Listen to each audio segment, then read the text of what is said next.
I do believe we are live. Welcome everyone to the Friday live stream. Looking forward to tonight. Like I said, it should be a busy one tonight. Welcome Spin to Win. Glad to see you.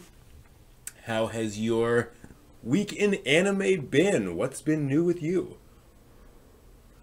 Need a bit of extra water. Starting a little late tonight because I suffered a slight tea mishap. Spilled a little hot tea everywhere. Not on myself, fortunately, but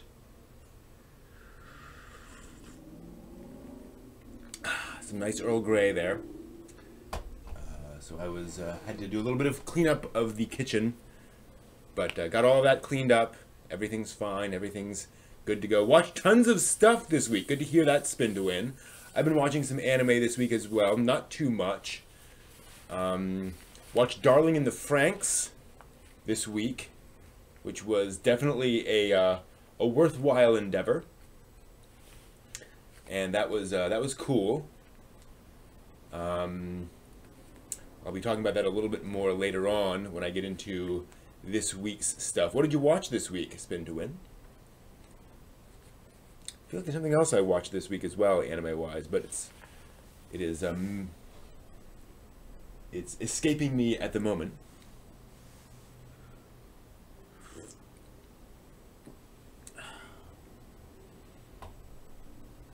Macross Plus, Mushishi Season 2, Mononoke and After the Rain. Macross Plus, that is quite the anime. That's one of those things where it's like, yes, more of this please, everyone. And good to see that the chat at the bottom is more or less working. It's very small and hard to read. We'll see if that comes in the final video, if that's readable at all. And so I'll fiddle with that later. But that's cool. I've been playing a little bit of video games as well. I played some more Zelda Breath of the Wild. I actually got to the climax with Calamity Ganon, but it had been so long. Like basically, I got to the climax, I think while I was on vacation, like a month or two ago, and then I had to close it and get back to things. Then I went over to came back to it like last week, 2 weeks ago, and it had been so long I forgot the controls, and I was like in the middle of this big boss fight and just getting screamed. So I ended up jumping out of the fortress so I could go back and do some more normal Zelda-y things. And so I'll probably play that a bit more, do a few more hours of that, get another couple hours of that in, and then go back and try to re-go through that. And I'll probably need to devote like a couple of hours, because I think I'm going to have to go through the castle all the way through again until I get to Ganon. Makuros. Makuros. You were lukewarm on Macross Plus. That's interesting. Well, I was lukewarm on Gundam 0083, and everyone seems to love that, so who knows. I did not stream any of Zelda because I don't really have a streaming setup for the Switch, but that is actually set up now. I just don't have a microphone, so I should do that. I will try streaming. If I do play Zelda, I will stream it. I just won't have a microphone or a video camera. You can at least see me play. And I did stream Monster Hunter World over on Twitch. So if you check the Twitch channel, you will see my Monster Hunter World. I played like like an hour this morning, like midnight last night. I logged in and played for like an hour, and then I played for like an hour, like 45 minutes earlier today. And I am planning on playing a lot more Monster Hunter World this weekend. Like I'm hoping this is going to be basically how I spend my weekend, more or less. Or at least getting multiple hours on Saturday, multiple hours on Sunday. Not going to be like 18 hours a day or anything. But definitely enjoying Monster Hunter World. They do a great job of kind of onboarding you, introducing you to the stuff. Good point, Game Escape. I got to be aware of that. So maybe I won't do Zelda. Maybe I won't do Breath of the Wild.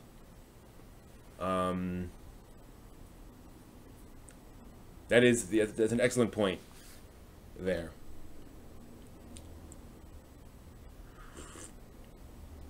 I've actually heard good things about Metal Gear Survive. The preview I saw was cautiously optimistic about Metal Gear Survive. One of the guys got a chance to sit down and play a preview copy, like a press copy, and he said it was a legitimately fun survival game. Not The Last of Us, but definitely all the pieces were there. It had the right kind of progression, and it was an effective way of doing that game. Saying obviously it's a shame Kojima wasn't involved, but also at the same time, like, it's set in this alternate universe, so it doesn't really, so none of the Metal Gear Solid plotline really impacts it at all. I think it's a good way of doing that. Hey Judd, good to see you. Ah, interesting. Mononoke versus After the Rain. Yeah, that is an interesting connection. So, all right. So like I said, a lot to do tonight.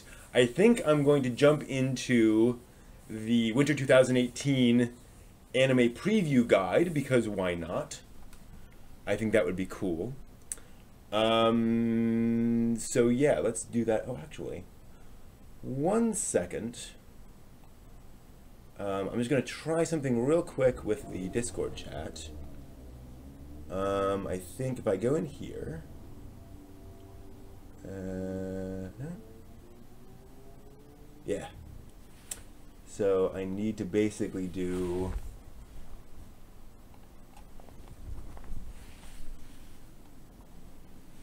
okay, good. So that okay.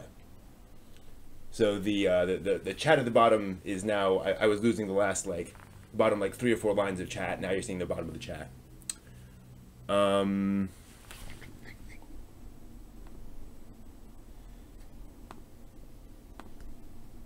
Yeah, I think he's talking about Mononoke, the anime series. I think Spin Twin is talking about that. All right, let's get to the anime preview guide, because it's time. It is a new season. So let's talk about what's been going on in anime. Let me get my notes. Lots of notes. This is my notes for this season. A lot of things to talk about here. Alrighty. Let's do the transition. And let's go ahead and do this thing, and hopefully I won't have any. So I'm going to close the door. That just makes the audio slightly better. Yeah, exactly. The apparently Survive is just pretty, like, they're like, okay, we're not going to make this about, it is a Metal Gear character in a completely different context. Like, okay, fair enough. And not even like a mainline Metal Gear character, apparently. So, I think, yeah, I think what's sad about Metal Gear Survive, knowing nothing about the video game industry, is that I think it's going to be a solid B kind of a game, but everyone will rate it C or D because it's a Metal Gear game and Kojima isn't involved, right? Like, I think if that weren't part of the equation, I think people would say, oh, this is perfectly good. Like, it's a, it's a 7 or 8 out of 10. Which is all of that is going to, unfortunately, just kind of bring it down. Who knows? Okay, let's get to this. Welcome, everyone! It is Winter 2018. I am here to bring you through about 25 anime series. Let me see, I have a count here of how many things I am previewing. 26 anime this season that I'm going to be going through. It's not absolutely everything, and I should point out before we begin, the list is that I'm not counting season 2s or season 3s. I'm not counting anything that's ongoing. So, Boruto, I'm not continuing on with that. There are also a few things that just didn't really interest me. So stuff for like really, really little kids. So that's clearly like for a really young 8-year-old kind of an audience, or like even like a preschool audience. I'm not counting those. But pretty much, and also I'm not doing OVAs, ONAs, movies, stuff like that. It's just TV series. So, FYI, there are a few I know even that count that I haven't gotten to. Violet Evergarden, I've not gotten a chance to see. I apologize for that. Just haven't gotten around to it. But I do have 26 anime. So, let's get to it and start talking about all of these anime, starting with After the Rain. So, this is an anime series about it sounds creepy, but it's about a high school girl who works at a family restaurant run by a middle school guy, and she has developed a little bit of a schoolgirl crush on him, and he's developed a kind of an interest in her. Like, it's not really a, it's really sort of an adult crush, where he's not seriously planning to go out with her, but he sees her, and it's kind of one of those, if only I were her age, I would love to date someone like her, that kind of thing. So it's not quite that creepy in terms of, you know, adult with stuff. Sorry, yeah, not a middle school guy, I'm sorry, middle-aged guy. Sorry, thank you, confusing. So the middle-aged guy working at the restaurant, and high school girl, middle-aged, not middle school. Okay, so the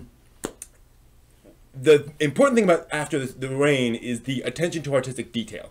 This is a gorgeously drawn anime series. The animation itself is not particularly stand out because it is ultimately like a modern romance series, right? Like there are no action sequences per se, but the visuals of it are just really, really gorgeous. There's a lot of stuff around the environment, around nature, even though they're in the middle of the city, thus After the Rain.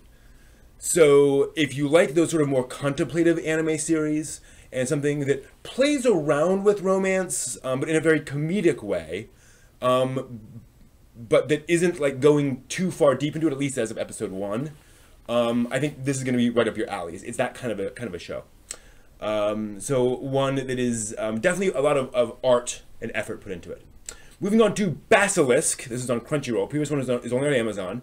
Basilisk is actually a remake. There was an anime series of this, gosh, 10, 15 years ago that was pretty popular when it came out. I know it's based on, I believe, a manga. And what's interesting about this one is that it's an action series about kid ninjas. And, of course, we kind of leap to Naruto. But this is like dark, brutal kid ninja stuff, where, like, one of the kids during training is almost throttled to death in episode 1 by one of the teachers, kind of to teach that kid a lesson.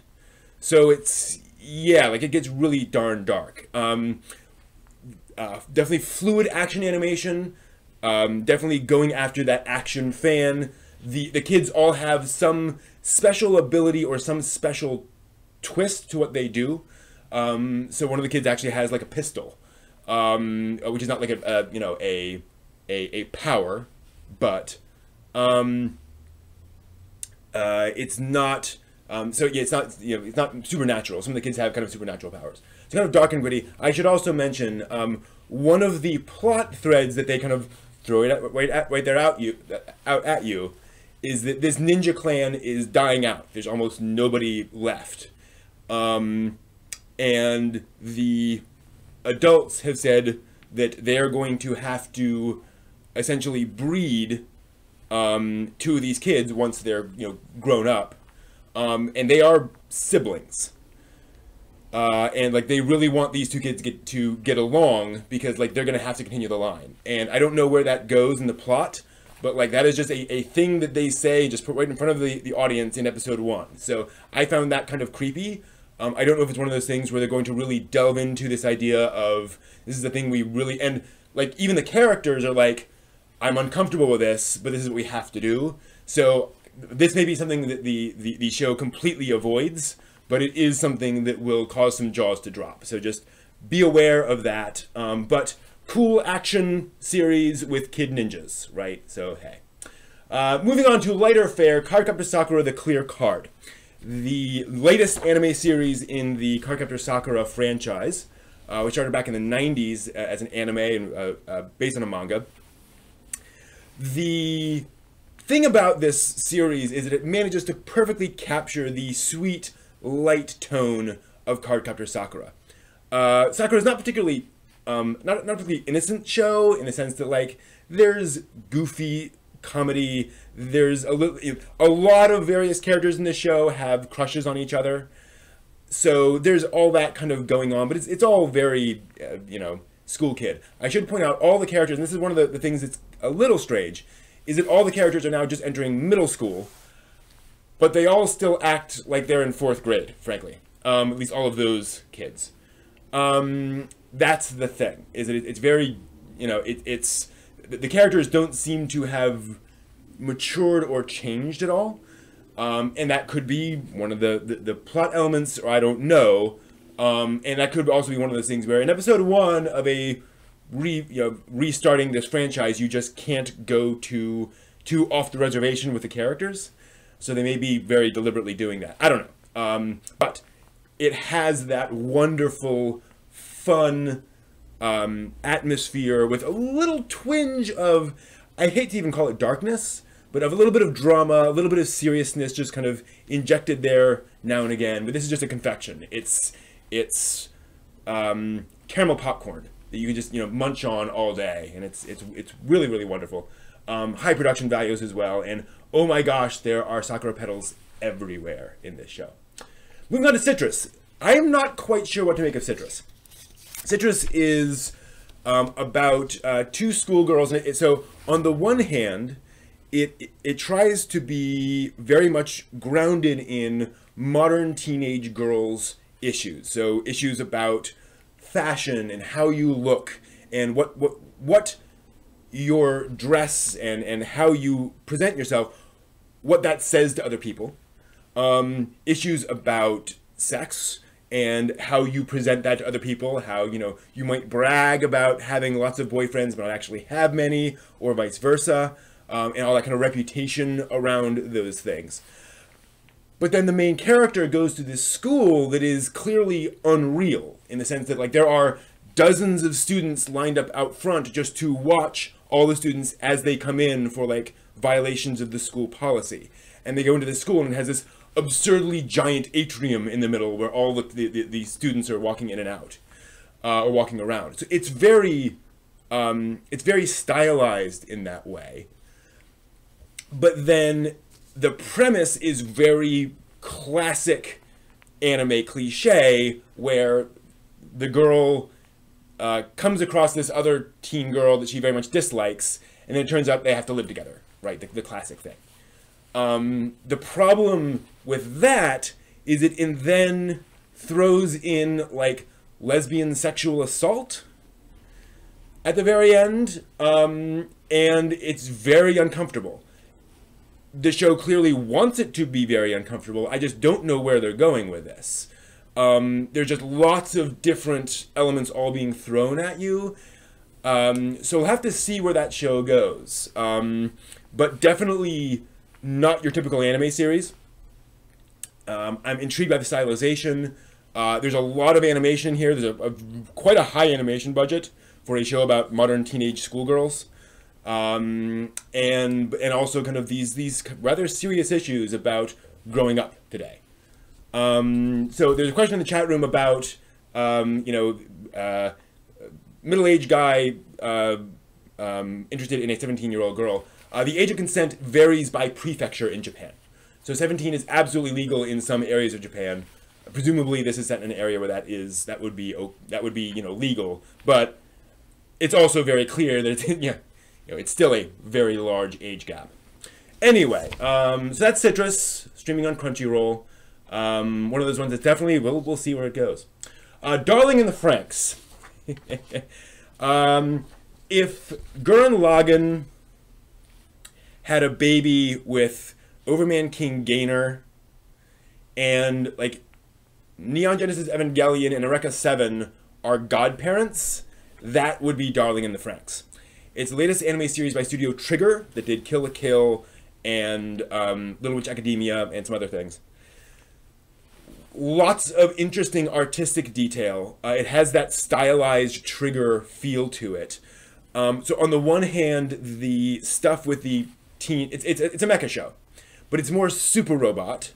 So but it has that kind of that overall Evangelion or again sort of Eureka 7 feel, where the stuff with the teenagers feels very grounded and gritty and serious, where, like, this is life to them, piloting these giant robots, and it becomes clear that it pretty much is life to them.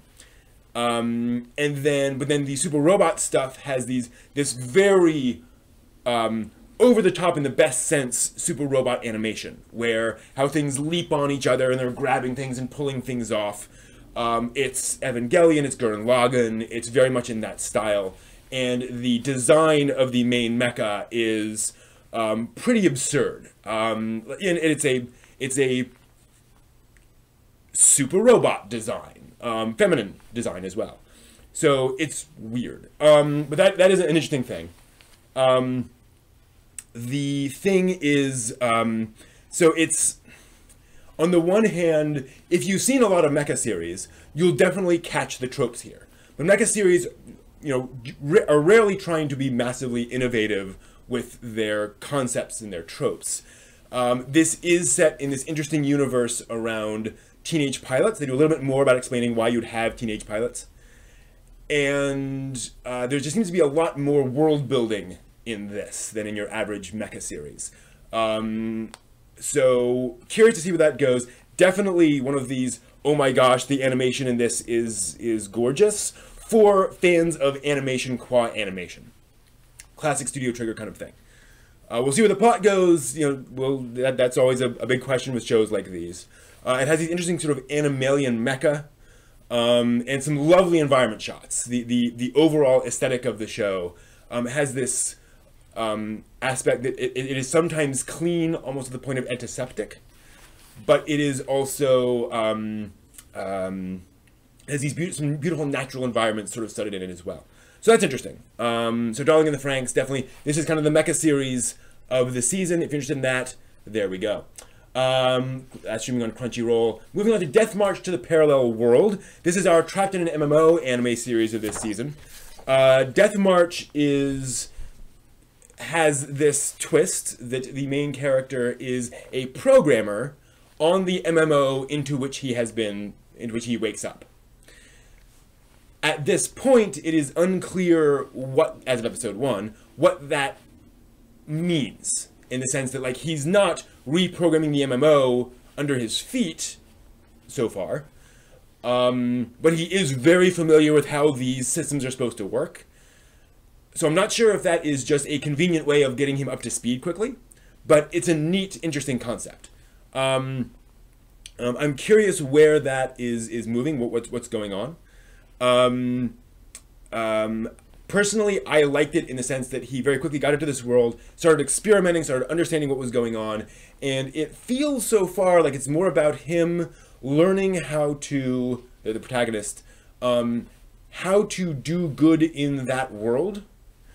How to be a hero in the larger sense. Because the thing is, he's an adult. He's like 25 or 30, something like that. I think he's 30, actually, or like 29, something like that. Because there's some jokes in early on that, like, he's been a coder for like a decade, and he hasn't had a girlfriend. So I don't think this is going to turn into like a full-scale harem anime. And he is definitely a very responsible individual. In fact, the beginning of the episode is all about establishing the fact that he's a very responsible guy. So this is not about him growing up. It's not about him accepting responsibility for the first time in his life. He knows all about that. So that's what's really curious about this, is what the theme is going to be of the show. They're going to hopefully short-circuit a lot of those, I'm an angsty teenager who just doesn't want to buckle down and do things. So we'll see. I'm intrigued. Moving on to Hakata Tokonsu Ramens. So a lot of folks curious about this one.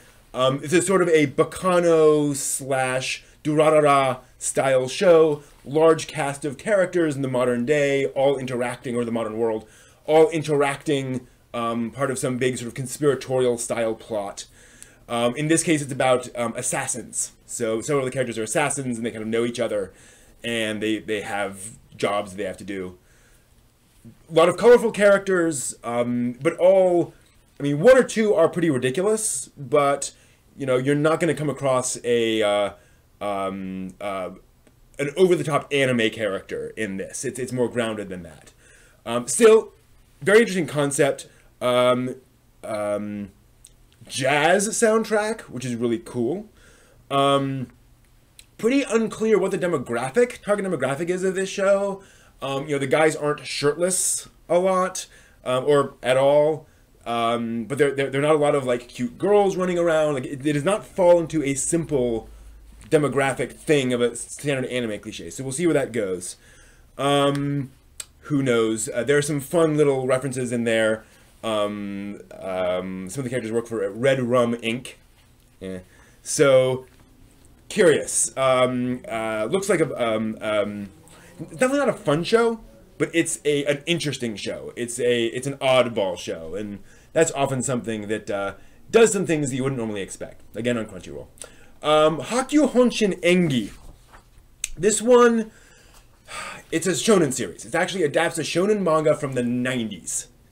And it looks like a shonen manga from the 90s, just, you know, with modern animation. And that's one of those strange things, is that you get this very classic shonen archetype. There's this evil villainess. The main character is this teenage boy who's trained in this mountain thing, and now he's being sent off to gather a team of people to defeat the villainess, right? And then, not to get into spoilers, but like the last half of the episode is him having this really tragic experience where he fails very miserably and publicly in something he's trying to do. And what's interesting is he fails in this very shonen way, where he does something that a shonen character would very classically do, and is very badly punished for that. It does not look like he then becomes this, you know, tragic, sad character. Like, he seems to recover very quickly from that. I was hoping they would really change his character. So I don't know if that means there's going to be a huge change in terms of personality later on. But that is definitely an unusual thing to do in your first episode, to have something that big and dark happen in episode 1 to your main character in this public way. So we'll see. Definitely for the shonen crowd, you know, the One Piece, Dragon Ball Z crowd, right up your alley, I would think, for that show. And again, it's on Crunchyroll. How to Keep a Mummy is I would say it's the lighthearted, fun, upbeat, well, one of the lighthearted, fun, upbeat comedies of the season. Nothing bad happens in this show. It's about a teenage boy whose father sends him an Egyptian sarcophagus out of which pops a mummy. And because the mummy is like this tall and super deformed and cute and can't talk and essentially becomes a pet. It is, you know, walking around and has to like get drinks of water from a bowl. So it's a dog, basically. But the weird thing is, so it is technically a person, but that he's treating like a dog. So that takes some getting used to. But like, the entire first episode is just him getting used to taking care of this mummy and just all the comedy that ensues. So there are clearly other characters who have to take care of similar things. And so far, it is just one of these relaxing, sit back, enjoy, you know, popcorn kind of an anime series. If you want something light and fun, again, very much a comedy, that's what you're looking for. The Junji Ito collection was getting a lot of attention this season, because Junji Ito is considered one of the masters of Japanese horror. His manga generally have not been adapted well to anime, and this is one of those attempts to say, okay, we're going to do it right this time. This first episode of the Junji Ito collection was, in my mind, not the best way to start. Again, trying to avoid spoilers, but the main character is the villain, and is a very pathetic villain, intentionally. Like, he's kind of a sad sack of a person. So you're meant to not really feel sorry for him, but he's also very, very tragic character in that he's just kind of a jerk that no one likes. But he's also a jerk. Like, he's very clearly acting out and being a jerk. So you don't really sympathize with what he's doing. And he's basically using these kind of voodoo style powers on other kids. But the problem is, like, nothing horrific happens. Nothing really scary happens. Unless, like, you just want to sit back and see scary images, then it's scary.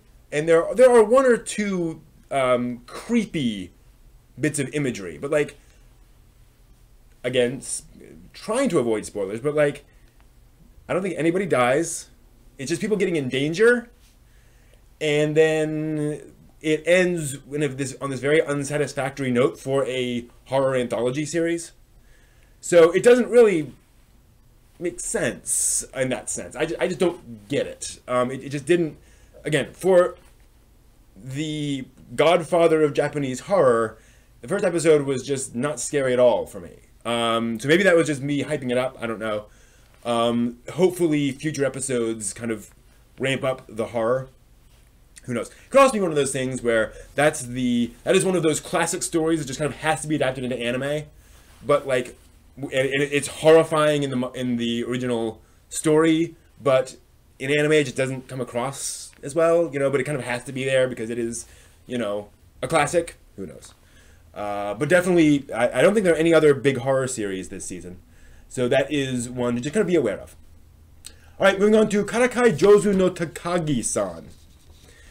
This is another one that didn't really work for me personally. It is about a teenage boy who sits next to a beautiful girl, and they've known each other for years, and she keeps teasing him. So it's one of these kind of 4-koma manga style concepts, but she keeps like doing things to get him noticed by the teacher and all that kind of stuff, and she's always, you know, she always manages to not be seen. But she giggles at him being caught. And it's one of those things that's really cute until it goes on for 24 minutes, and it kind of feels cruel, because all she's doing is just constantly teasing this guy and getting him in trouble, and then just giggling cutely. And then repeat, you know, over and over and over again. And it's just like, you have, you know... And she says, oh, sorry, right? And I guess you're supposed to feel it's okay because she's pretty? Maybe? I don't know. And like, clearly he has a big crush on her. And clearly she likes him. I mean, that's very obvious from like the promotional art. But again, the repetition feels cruel to me. So I don't know. The animation budget is very high, especially for this concept. And again, it's episode 1. There is some cute post-credit stuff, and if they had more of that, I'd be into it. So maybe it's one of those things where they lessen that in later episodes. If so, I'd be fine with the show. It's just, I don't know, they kind of lathered it on thick in episode 1. Be aware. But it's definitely one of these sort of school life comedy shows. FYI. Again, maybe something that's more for others than me. Katana Maidens is positioning itself to be the Konkoli Kantai Collection or Strike Witches kind of a franchise. It is about teenage girls with katanas who have some kind of spirit power that they activate and use with this katana, and they fight off monsters. But also there are these championships that kind of choose which girls are able to do this. And so the first episode shows a bit of the monster fighting and then focuses on these championships, and it's basically a tournament. So what's interesting is, on the one hand, but when I say tournament, it is more like a sports competition. You know, it feels much more like a judo competition, which is very formalized. You know, it's not a Naruto or Dragon Ball Z style tournament, which is kind of ridiculous and over the top. Good animation budget, not ridiculously over the top, but very nicely done. Wide variety of cute girl characters, no complaints there. Wide variety of personalities. So again, think kind of Girls in Panzer, Kandai Collection, all the others. And then, no spoilers, but they add this interesting plot twist near the end of the episode, which kind of moves the basic story concept in a direction I did not anticipate. In other words, it's not just going to be about, okay, we do the championships and we go off and fight monsters. There's more going on there than that, which is good. What's also interesting is that this is set in a version of modern Japan where there are a huge amounts of elements of traditional Japanese culture in it. So there are a lot more temples around, a lot more traditional Japanese architecture around. So it's like a lot more of Shinto and all those other things survive through to the modern day. And that's just neat to look at. Some lovely background artwork here.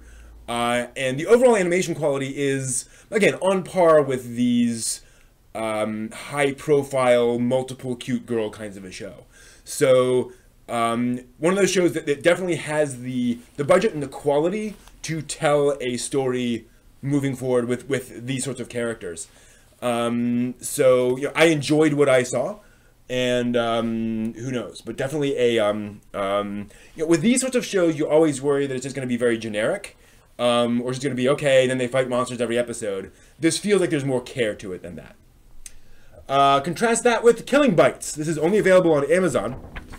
And Killing Bites is definitely sort of... It's a shonen fighting anime. You know, characters in bouts. But with ramped up sexualization and gore. So the main fighter is a young woman / older girl. She starts the show dressed up as a high school girl, but it's unclear whether she is actually that old. She definitely looks a little older than that. But she ends up spending almost the entire episode fighting in basically in her underwear, frankly. It's a sort of a crop top, and then panties is her entire outfit for most of the show. So that gives you a hint as to what kind of a show this is. And then again, there's sort of violence and blood and that kind of stuff. So it's definitely ecchi action. There are even at the end of the episode, there are some naked breasts, fully drawn. So be aware of that. If your parents might enter the room. And so on the one hand, it feels very exploitative, where it's like, okay, we're gonna have to throw all this sexual stuff at you. But it's also just very much, okay, people with weird fighting powers fighting each other. So it's an odd combination. I should also point out that it starts with an attempted rape scene. So that's fun. So yeah, to be cynical, it feels like it's kind of going after that older teen boy crowd that grew up on like the Narutos and the One Piece. And they still want Naruto or Dragon Ball or One Piece, but now they want, half-naked girls and blood all the time. It's a little unfair to the show, but that is kind of what it feels like. So be aware. And that's not necessarily, the worst thing in the world. Just be aware of what that is. Kokoku was one of the surprises. Also on Amazon. This is a hard one to describe without spoiling. It appears to be a modern-day family drama. It starts as a modern-day family drama about a fairly dysfunctional modern Japanese family in one of these small towns that's kind of dying. And they're trying to get various members of the family to do stuff. And then it takes this hard left turn into this fantasy element that's thrown in. Like right after the halfway mark, I believe. And then the rest of the episode is exploring that. It feels very much like The Walking Dead. There are no zombies, but think that concept where it is a sort of a fantasy sci-fi concept, but done with what feels like very real characters in a very real gritty situation. And there are some, not really action sequences, but there are characters with weapons, and if you get hit with a baseball bat, you go down. Nobody here is a shonen protagonist. So it has that grittiness to it, that very grounded feel, while also having these sort of one-off, odd, not even really powers, but this fantasy element kind of thrown on top of it that these characters are trying to deal with, being very normal, modern Japanese people. So that's definitely coming out of nowhere. The character designs are by the guy who did Kite or Kite and Mezzoforte. I'm forgetting his name, but it is that Umetsu. He did not direct it or plot it, but it looks kind of like those things, and I suspect they went with that character design. It's meant to look like those things, like Kite or Kite or those things, where it feels like the modern world, but with this weird twist. So definitely, this is one of those definitely completely seinen concepts. Definitely aimed at a more adult audience, dealing with really serious things, but with that kind of little anime twist, slightly anime twist. Also, again, only available on Amazon. Then there's Laid Back Camp. Boy, kind of the opposite of Kokoku. Laid Back Camp is about high school girls who like to go camping. That's it. That's the concept. And the main character is basically entirely about, family high school of the dead for Kokoku. Very, very similar. Again, there are no zombies, but very much that idea of, oh my gosh, we have this harsh thing to do. I should also point out, thus far, no fan service in Kokoku, and that's the big problem with High School of the Dead. Anyway, so Laid Back Camp is about high school girls who like to go out camping together, and it's just about camping. Clearly very highly researched, lots of detail about various camping gear and such. One thing I do appreciate, though, is that it doesn't do, okay, and here is an interlude where we spend 2 minutes explaining what this element of camping gear is. Instead, it shows them using various camping gear, and a character might ask, what's that? And somebody will say, oh, it's a stove, for example, and you use this. But they don't sort of pull you out of the story to explain what's going on. They integrate it into the story, and there's very little of that. So, this is hard. So I grew up doing a lot of this as a kid. We would go up and rent out a cabin in the woods and do that kind of stuff as a family. And so I very much responded to these stories and these images. Beautiful background artwork, beautiful images of just being outside and enjoying nature. So I like that. That said, the characters, it's very much kind of a, K-On! Goes camping is very much the premise. Cute high school girls out doing this thing and enjoying life together in this sort of camping club, if you will.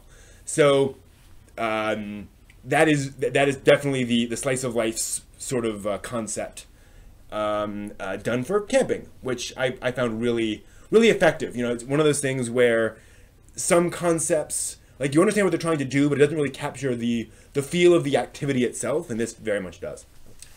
All right, moving on to Merchen Matchen, which is available on Crunchyroll as well.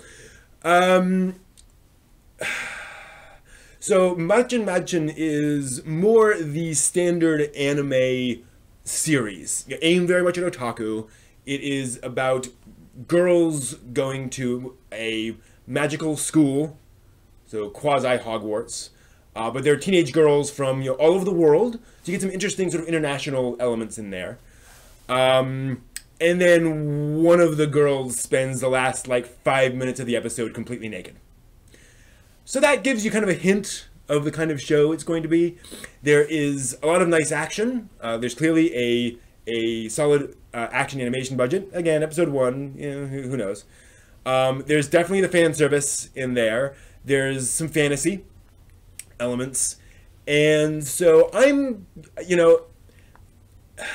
it's tough. On the one hand, this is not pushing anything forward. This will not, nobody will look back at this show and say, oh my gosh, that changed anime. But, and the constant fetishization of underage girls is also a little worrying. But, as that very otaku concept, it is that very otaku concept. It is fun and lighthearted.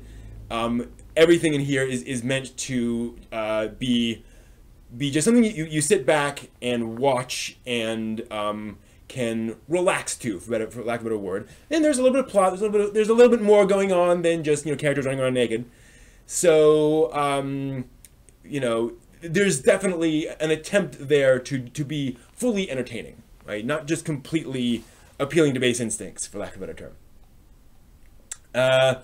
Moving on to Miss Koizumi Loves Ramen. This is a show where there's actually not too much to describe here. It is about a high school girl who observes another very cold high school girl. I mean, she does not really interact with anybody. She's very standoffish. Who goes to ramen shops and eats ramen all the time and just adores ramen. And this is how she emotes, is through eating ramen. And so the main girl ends up more or less stalking her, because she's kind of, she's intrigued by this girl and kind of wants to make a friend out of her, and just spending all this time around her. So it is definitely that concept of trying to get somebody else to open up to you and do that. There's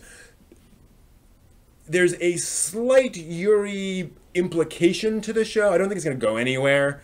I don't think there's anything romantic there in any sense, any serious sense. But there's definitely that fascination with somebody else, with somebody who's very different and who has this strong passion, and wanting to see where that goes. And we'll have another series very much like that later on. But nice animation quality, very consistent, and kind of this fetishization of ramen, which is kind of funny. Mitsuboshi Colors. So this is another light slice of life comedy about preteen girls. If you've seen Strawberry Marshmallow, it's almost exactly that, except that these girls hang around in a park. There's actually this little shed that they built, sort of a playhouse that they hang out in. But they've put together this kind of team. They consider themselves to be sort of this superhero team going around and taking on missions and solving crimes and so forth. It's very much in this sort of silly 8-year-old girl way. Not that all 8-year-old girls are silly, but you know what I mean. Very innocent, very pure, running around and playing around. There's a local police officer who finds them somewhat annoying, but also kind of plays along. And then other characters they know of, especially in the nearby shopping arcade. So if you like cute little girls doing cute little things, this is that show, just straight up. If you don't like that, the show is probably not going to appeal to you. But it's one of these sort of nostalgic series about the innocence of childhood. And so on that score, it definitely scores. A Place Further Than the Universe. This is one of my surprises. This is actually the first show I watched this season. And I tell you, the moe concept has been so thoroughly reworked and revised and kind of revitalized by modern studios. If I just describe to you the premise, you'll say, okay, it's K-On! Basically. But the execution is quite different. And it's about a bunch of high school girls who have this particular dream that they want to accomplish. Again, very K-On! But it is in the direction. It's in the editing. It's in the realism that these girls really live in modern Tokyo. And they actually go to school. And they actually struggle with things. They are not simply archetypes, right? It's not the cold girl and the goofy girl and all that kind of stuff. So that is really interesting. And then there are the backgrounds and the environments. I can't recall the last time I've seen a school drawn with this level of detail. And there's this amazing level of detail to the things around them. So if the characters are discussing some thing, you can see on the chalkboard behind them in the background, their lesson or their homework for the day is a question that is related to what they're talking about. Even though what they're talking about has nothing to do with the lesson, right? Like that ties in. As they're going around, holding school books, the school book title that you see often relates to something somebody's talking about. There are all these little sort of references and elements all scattered throughout the world that plus the things that they're saying and the things that they're doing. It's really, really remarkable. Very high animation budget. And I'm very curious to see where it goes. They picked this very difficult project and something that people generally don't animate in Japan. So we'll see where that goes. But that was certainly one of the standout shows of the season in terms of, wow, they are putting all sorts of effort into this show. Really interesting and remarkable. Pop Team Epic has got the internet kind of blowing up. People love Pop Team Epic. It is a plotless series of short comedic sketches, essentially. Some of them very short, just a really quick thing. Think very much Robot Chicken. Your Robot Chicken done in anime. That is pretty much precisely what it is. There are some recurring characters in this case. These two really weirdly drawn schoolgirls. It's the kind of show where it will either work for you or it won't. You'll find it hilarious or you'll find it probably the dumbest thing you've ever seen.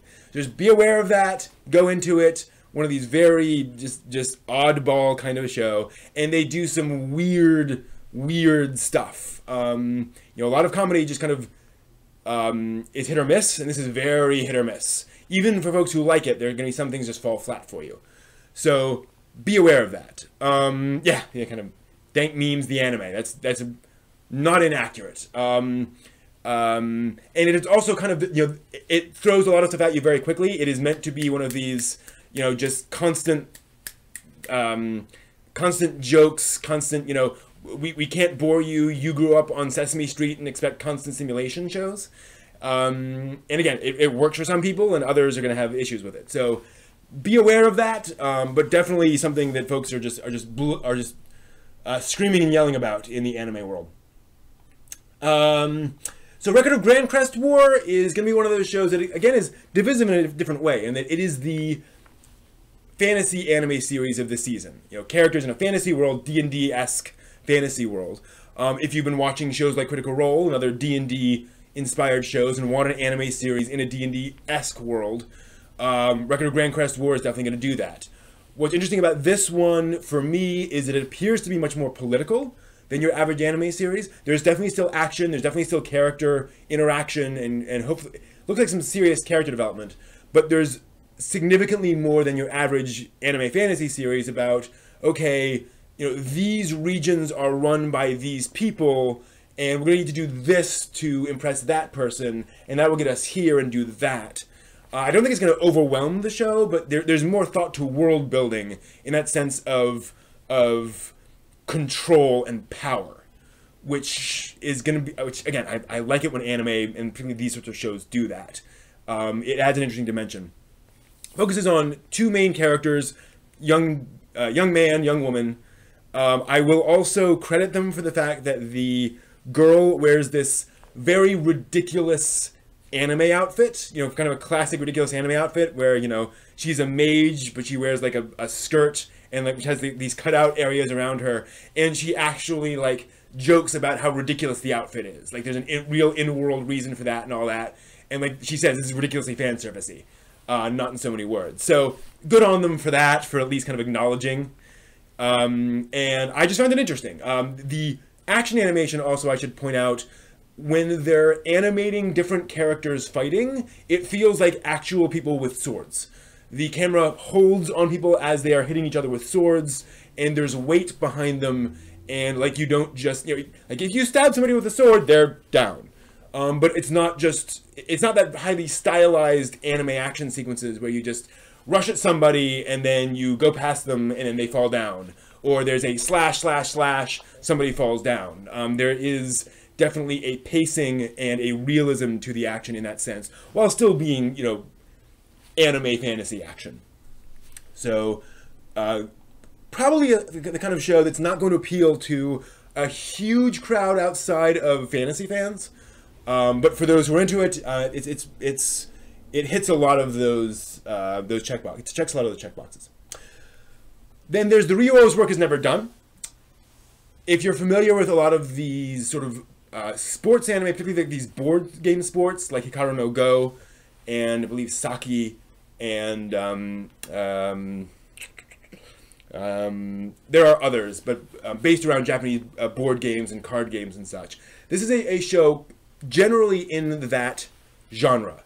The main character is a teenage boy who is a very, very, very young, essentially grandmaster in shogi, or Japanese chess, it's popularly called. It's kind of like European chess. And he's dealing with this stress of being this very young master.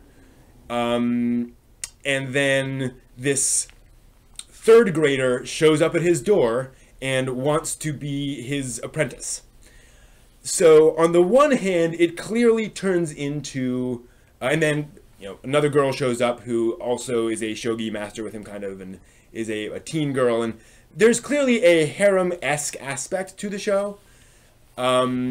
It's definitely a comedy, but there's a lot in the first episode about their passion for this and some of their backstories and why they do this. There is a fairly realistic, serious tone to the characters and why they do what they do.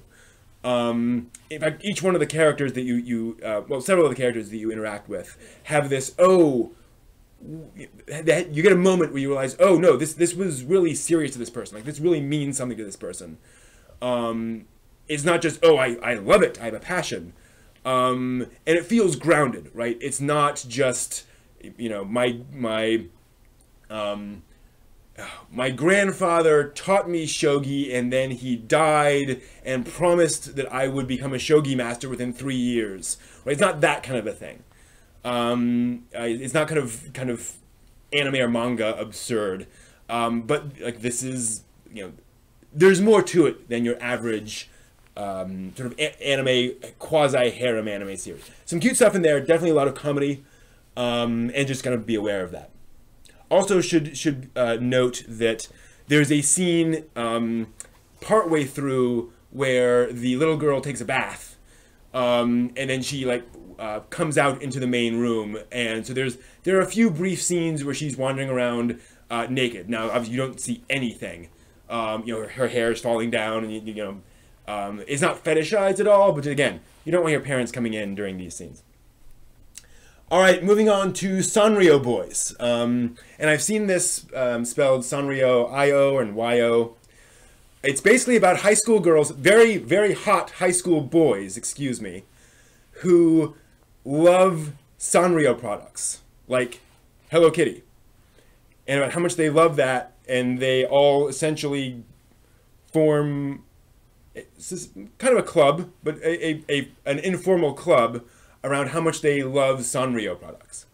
This is blatantly paid for by Sanrio Corporation to appeal to girls who want to watch hot guys and Hello Kitty at once, right? To be clear, all of the Sanrio merchandise is merchandise in the anime series. Hello Kitty, the character, does not pop up and start talking. So it's a very weird premise from the outside, but as this kind of marketing ploy, it definitely makes sense. There's a variety of male characters to kind of get interested in and bond with, and there is some surprisingly touching stuff in the first episode around this, and dealing directly with the fact that if you're a boy, carrying around Hello Kitty stuff, other boys are probably not going to respond favorably to that at some point as you grow up. So dealing with that and the whole question of fandom and all that, it is actually there. So just be aware, it's kind of a big long commercial, but it is done with heart, and there is actual plot and there's actual character there. So whatever. Just kind of a fun one. School Babysitters, also a fun one. Middle school boy, I think, or first year high school maybe. I think he's middle school.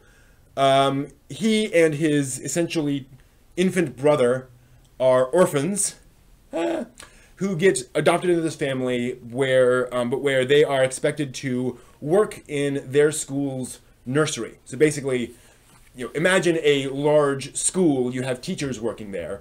One of their benefits is having an on-site nursery for the teachers. So, you have teachers with little kids. They can come to school, drop their kids off in the nursery there, do their teaching, then pick up their kids afterwards. So the boy is expected to, he studies, he has a normal life in that sense.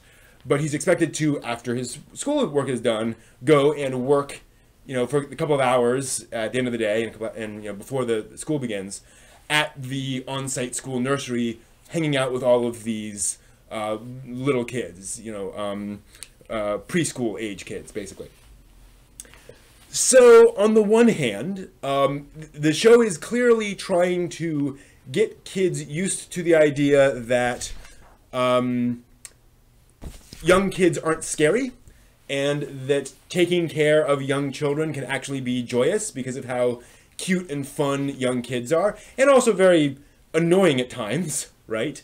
But it is about, the fact that kids can be fun to hang around with. They have joy and all this kind of stuff. And of course, all these little kids are very super deformed and cute and running around and doing stuff. So, it's adorable. It is adorable and sweet. There's some heavy stuff partway through the show. These kids are recently orphaned. But it is ultimately a sweet celebration of family and life and children, basically. I suspect it's part of this whole drive in Japanese culture to get adult Japanese people used to the idea of having children, so they will have more children, because Japan kind of needs more children. I don't know, but definitely another one of those series in the sit back and enjoy it. It's this just sweet light entertainment thing. Almost done. Just a couple more. Moving on to Slow Start, which is about. It's very, very interesting. It is sweet, cute animation. It's basically about a very shy girl who who is just getting into high school, although everyone acts like they're in grade school. They all have very grade school personalities, but she's in, they're all technically in high school. And she's never really made any friends, but other people in her class start kind of including her in things. And it's about her trying to get involved with this. The show does an amazing job of of teaching people how properly to reach out and include somebody who is naturally shy and inward focused and introverted. Somebody who doesn't mind hanging out with people, who wants friends, but doesn't really know how to do that and feels very awkward about it, and how, you don't shut them out. You don't give them like one chance ever, but you go slowly. And, if the other person doesn't respond really well, then okay, you maybe give them another chance and kind of see how things go, and again, just move slowly. Lots of feet. Don't know if that's a thing or not. But it's adorable. It's definitely an adorable, sweet show in that school life genre, if you're looking for that kind of a thing.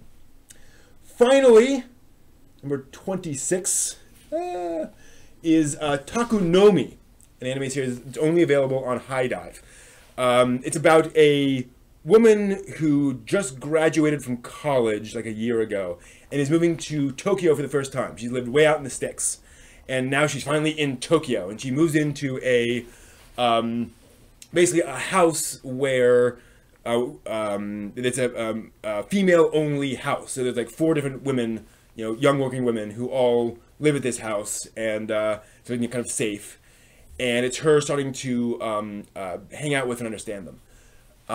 So the basic premise is it's this kind of early working life, but very light-hearted anime comedy. The characters are not like typical goofy anime characters, but they're more the side characters in like a working show, or a show about young professionals, where nobody's really over the top, but they're also not like real people in that sense. They're somewhat archetypical, which is part of the fun. I should point out it is partly financed by a beer company, so there's a lot of beer in the show, and a lot of drinking in the show. And folks aren't getting drunk all the time, although there's one character who drinks frequently. You're kind of the lush of the group, but it's not like she's passed out drunk on the couch every day. So there's a bit of a feel of like the college dorm room in this show, but it's all attractive anime girls, which is very nice. And it has that light comedic feel. It feels like a light beer. You drink it, it's refreshing. It's not particularly complex. It's not particularly memorable. You're not going to think back on that, next year and think, oh my gosh, that was the best thing I ever had.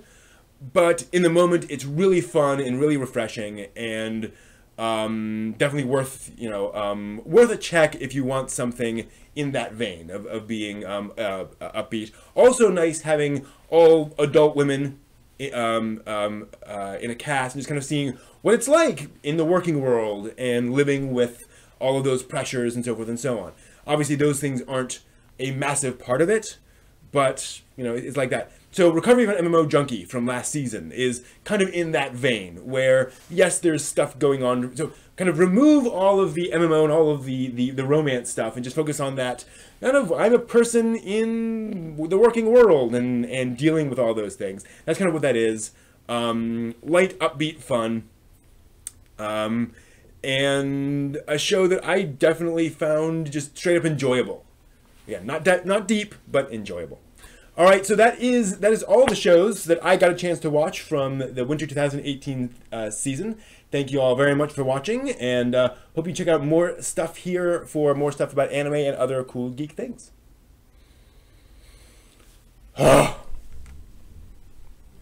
Okay. That only took an hour.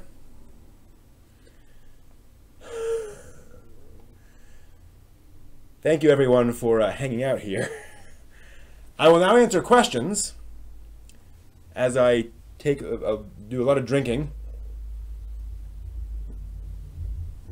to refill. Speaking of drinking, why not? I poured myself a little something. This is a white wine, not beer. Should have had some beer. Should have finished that off with a little light beer. Oh well.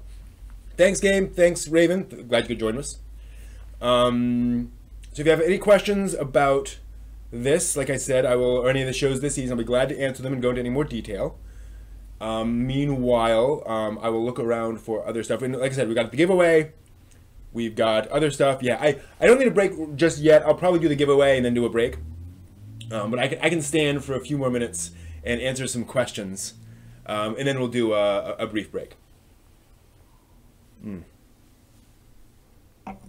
Somebody asked on the Discord how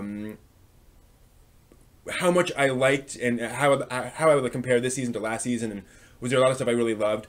Like last season, there were about 7 different anime series that I really wanted to watch and keep up with, and I ended up keeping up with about 3 of them. This season, there's really no one show that I really feel compelled to watch more of. Place Beyond the Universe, I'm feeling pretty strongly about, and there are a few others that I really enjoyed and I want to watch more of, but it's not that compulsion. Kokoku also got my attention. Kokoku I'll definitely watch a few more episodes of, but Place Beyond the Universe really feels like it's going to be one of those things I'm going to watch a lot of.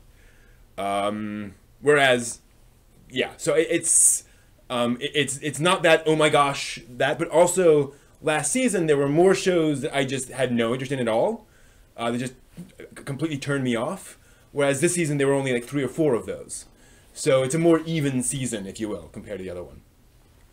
Starting Death March, nice. Yeah, that's another one that I want to watch a few more episodes of Death March. Want to see where that. I'm hoping Death March starts to push the trapped in an MMO genre in a different direction. I think folks have kind of exhausted the whole I'm a teenage boy trapped in an MMO with a bunch of cute girls. Oh darn, which has been kind of the plot. So hopefully we'll get something interesting with Death March. And again, starting with this with an adult man, a very responsible adult man, is a good start.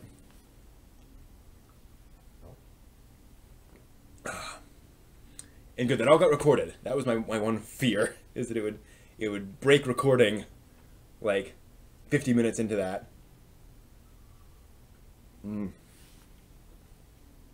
All right, let's go ahead and do the giveaway.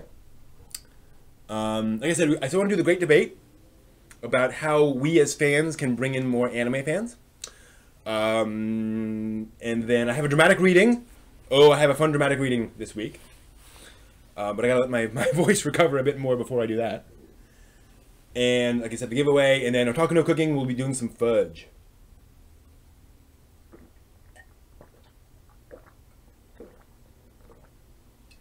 Oh, that feels good. Yeah. Some water. Ooh, yeah.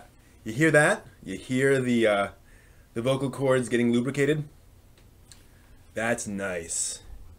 Now some nice hot tea. Let me ask this to you guys. How does the chat down at the bottom look?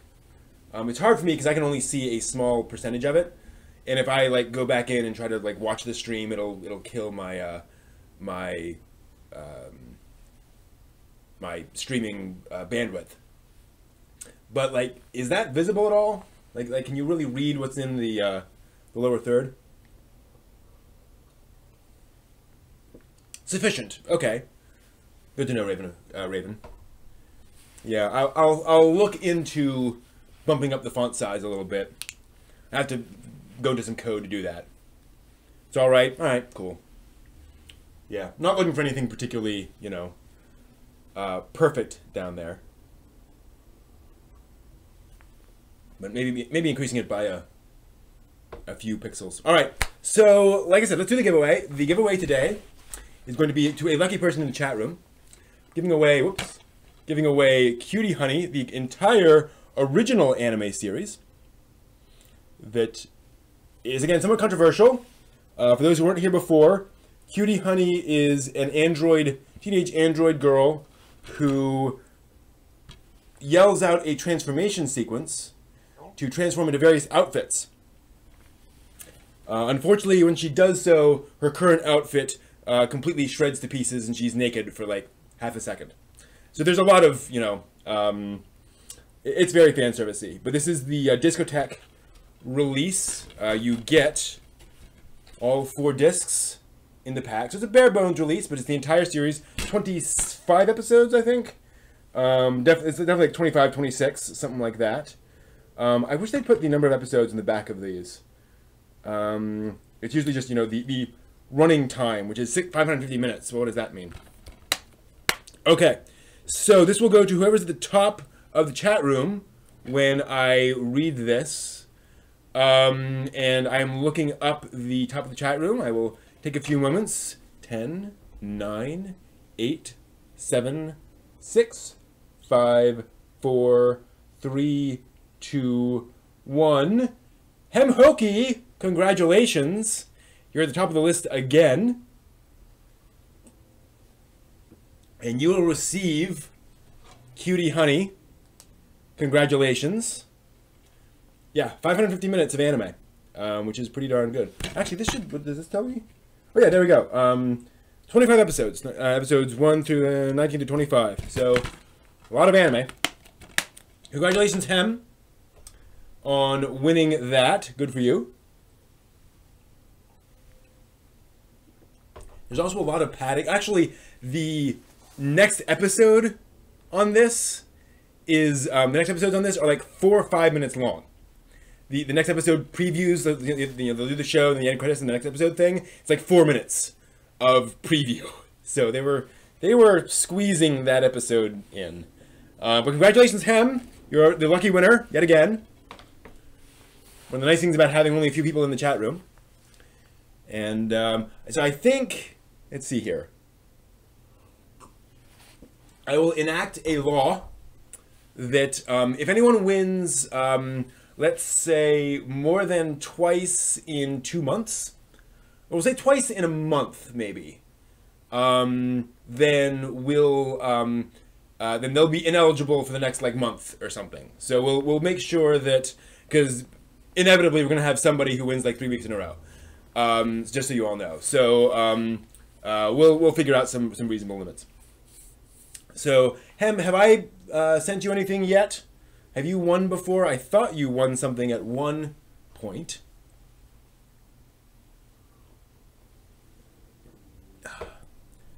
And the other question is whether, so I may not have your address on file. So go ahead and, yeah, you did. So let's see here. So I think you have my email address. Well, actually, let me just check. Did we do that over email? Let me just check.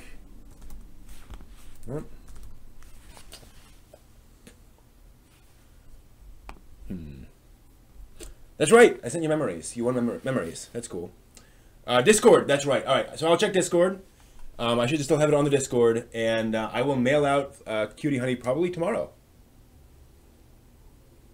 So congratulations.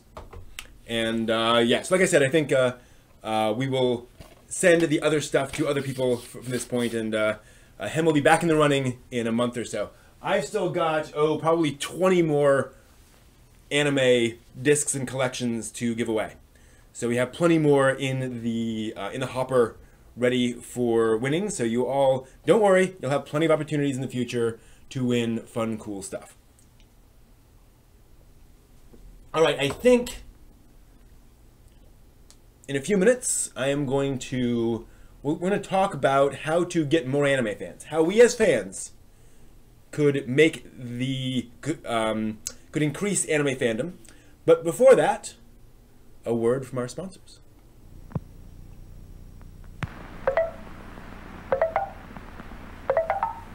This is the coffee pot at work. Listen to it perk. Look Look at the coffee as it gets darker and stronger. Smell the honest coffee smell. Ah, smell it. But will this cup of coffee taste as good as it smells? You bet it will, because it's Maxwell House, the coffee that tastes as good as it smells every time. Maxwell House coffee tastes as good as it smells every time. If you like to look at good coffee, listen to good coffee, smell good coffee, and taste good coffee, brew Maxwell House, the coffee that tastes as good as it smells every time. Maxwell House is good to the last drop. It tastes as good as it smells every time. Maxwell House. Ladies and gentlemen, this commercial is going to use subliminal advertising. That means you will never see or hear the name of the product. Oh, it'll be there on the screen all right, but the naked eye cannot detect it. This way you sit back, relax, and enjoy me as I tell you this rather funny story. It seems that these three men decided to take a trip.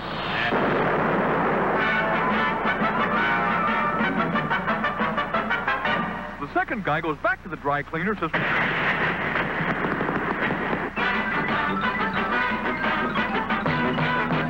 So he opens the little door, goes... Ip, ip, ip, ip, ip, ip.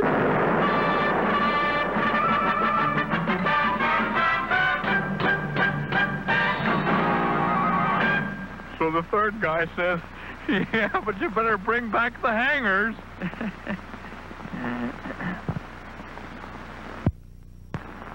Once a little old lady named Laura Scudder had a thing about potato chips. She hated chips that sounded like... Now I ask you, who likes chips that sound like... So Laura Scudder decided to make her own. A crisp, noisy potato chip. She went potato shopping until she found the perfect potato chip potato. Solid. She researched 197 vegetable oils until she found the purest and found the best salt. Then she put them all together with her secret recipe to make them crisp and crunchy and put them in a special package to keep them that way. And this was the result.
When it comes to Cracker Jack, some kids never grow up.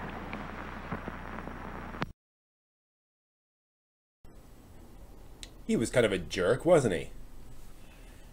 Hey, welcome Blue Dragon 48. Glad to have you here. Glad you could be here. I know this is sometimes a tough time for folks to tune in to, but glad to have you. So let's talk about how we as fans could get more fans into anime fandom. A lot of fans there. To be clear, the reason I'm asking is because there's a lot of talk about how the industry could get more fans. We've talked about that here on the channel. About what could be done to make anime appeal more to people, and what kind of shows could be made that would appeal more to folks. But I want to ask, what could we as fans do? How could we be holding the torch and getting more people to watch anime? And we've already got a great suggestion from Himhoki in the chat room. as always, who says, I've been turning coworkers onto anime via Netflix. Shows like Blame, Expelled from Paradise, and my group's been expanding a little. Netflix is a great, great starting point. So there's so many, there's enough anime on Netflix. There's not a massive catalog. But that definitely is a great place to start. And say, hey, everyone's got Netflix. Just say, hey, go on Netflix and check this out. You know, watch this, go there. I like Liquidus's idea that we all dress up in white shirts and ties and go around door to door and knock on doors and say, hello, sir. We're here from the anime community. Do you have a moment to talk about anime? Do you know anime as your personal Lord and Savior? I think that's a good idea. That'd be kind of funny. Yeah, and that's part of the thing, though, is it's hard to imagine how you'd actually do that. That's kind of what first comes to mind, right? Is going out and kind of people on the street and saying, "Hello, watch anime. Hello, watch anime. Hello, have you watched anime?" And obviously, that's not going to work very well. But what do you do? As Game Escape points out, there's still a lot of prejudice out there against the medium, which is certainly true. And I think beyond just prejudice, there's just a lot of ignorance. A lot of folks who know very little. Maybe they've just heard one or two things and they think it's not for them. You know, if all you know about anime is Naruto, you're probably not going to assume that anime is for you if you're a 45-year-old machinist. You know, the average 45-year-old machinist does not watch anime, not watch Naruto. And then there's also the problem of the content, right? If I were a girl and I walked into somebody's house and I saw a wall scroll of a naked teenage girl, you know, I would be turned off, right? I would be creeped out. So that's certainly an interest. And again, you look at the, you know, a whole bunch of animation there.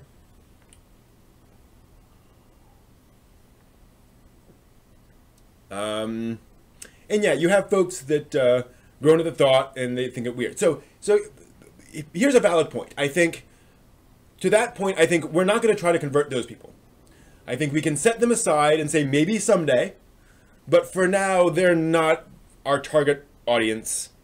And we need to go after the folks who are in the middle ground, who are, you know, not fans, they're not prejudiced against it, but are reasonably decently open to the idea. You got to pick your battles, and I think that's a battle that we're not going to win today. So when you have folks who, and so let's define our terms. I think you have, within that, you have sort of three grades. You have the folks who maybe they watched Pokemon growing up. They've seen some anime, they've maybe caught an episode or two of something. Maybe they have a friend who watches anime, but they're just not into it yet, right? They're the easy ones. There are the folks who are kind of on the other side where they have really no exposure to anime at all, and they've really heard about it. Maybe they've heard one thing, you know, maybe they heard about the Ghost in the Shell movie, and they said the original has all these boobs in it, and they're like, there's animation with boobs in it? That's weird. And they're not against it, but that's just kind of blowing their mind right now, right? And they're just, I don't know if this is for me, it's just a little weird. So that's you know, no prejudice yet. And then the folks kind of in the middle of that, where they have maybe no exposure, maybe a little exposure, but there's just nothing about it. They haven't found their anime yet. Nothing really appeals to them yet. So we've got that sort of those sorts of things. So yeah, so now Game Escape, that's a good point. Miyazaki is the classic intro point, but I would actually, I sympathize with your previous girlfriend's point. Miyazaki stuff isn't really very anime. It definitely doesn't follow a lot of anime cliches. It is not animated the way the typical anime TV series was. So I think anime, I think Studio Ghibli is certainly a starting point, but it is not the ideal starting point that will naturally turn people into anime fans. You know, it's just off enough. It's like trying to get somebody into American animation through Steven Universe, right? Where they might like Steven Universe, but that doesn't mean they're going to like average Western animation either. female college friend borrowed Akira because she asked for it. Next day, too much, too much. And I sympathize with her too. I'm like, for me, Akira is too much, too much. So it's a fair point. And that's another great point, is that there are certain things that got people into anime because those works were extreme, because they were off the beaten path. Excuse me for a moment. Where that show, where, you know, Akira got a lot of fans because it was violent, it was very mature and adult, and it wore that very much on its sleeve, and that appealed to a certain segment of the population that wanted something that was, you know, so extreme. So I think, you know, that is a potential for some people, but not for, you know, not for most, let's say, at this point.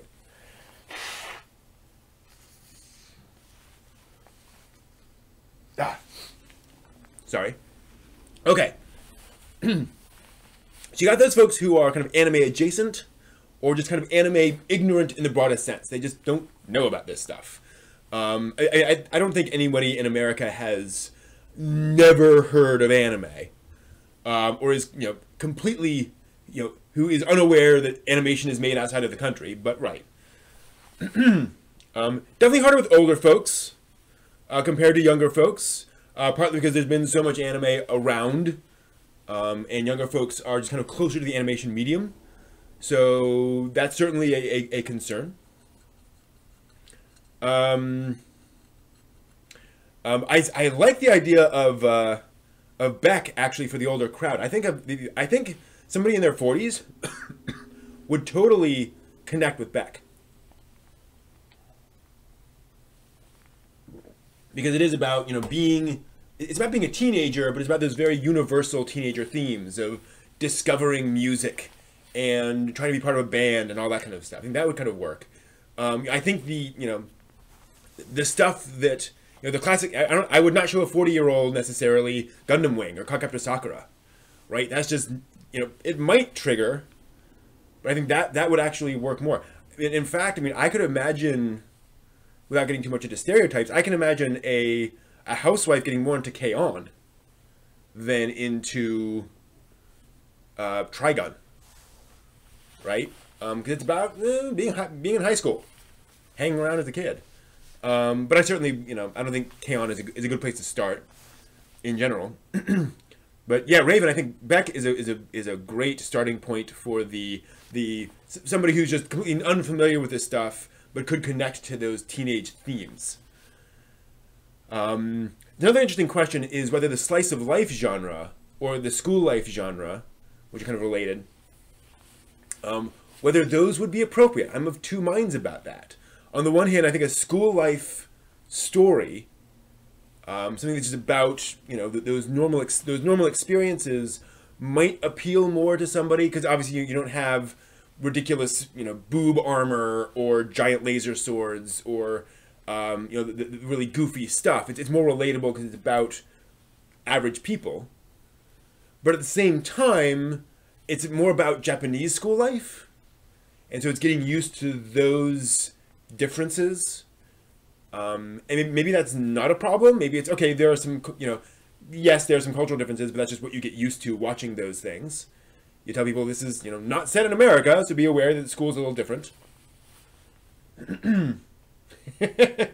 Indeed, Raven, if only there was a history of anime that just went through all this stuff and you just point people to. That'd be awesome. That might go. That's a great idea, Game Escape. Frame anime as a type of foreign cinema, which it fundamentally is. It absolutely is foreign cinema. It's foreign animated cinema, right? But it is that. But the problem is you have to get past, and again, you know, I think Akira and Ghost in the Shell will work for some people. You know, and you can find the folks who are into the geeky stuff, who are, you know, who want science fiction, who, you know, somebody who loves Transformers and Pacific Rim, I think is a good candidate for the first Ghost in the Shell movie, for example, or even Standalone Complex. So, you know, you can start there, but for, you know, for that middle ground person who is not into those things, I think Satoshi Kon's stuff, you know, Millennium Actress, I think it's definitely one of those foreign cinema things you could go with. Tokyo Godfathers. I've shown my parents Tokyo Godfathers, and they were both entranced. Yeah, like Amelie, but with Japan. I think that's a great point. You're absolutely right. It is very much like that. Amelie is, and I've only seen bits and pieces of Amelie, but it is definitely not an American standard Hollywood film. Yeah, you know, I almost wish someone would release a copy of Wings of Honey Mise where they just cut before he tries to rape that girl. Because, and, you know, I understand author's intent and all that, and I'm sure it's there for a reason and so forth. Like, that is the one thing that keeps that from being something I can just show people. Like, this is about the space race. This is about dreams. This is about attempting new cool things. I actually have that problem with Wolf Children, where I would show that to anybody, except there's a scene near the beginning where clearly, you know, a girl has sex with a werewolf. And it's just off-putting. And you don't see anything. I mean, they're from the shoulders up. And they just kind of, you know, they go down, they you know, they're facing each other, and then they recline, and then we cut away. But it's just, that's a little creepy to a lot of Western people. And Char's counterattack? No. That's tough. So what are some good anime films? Good.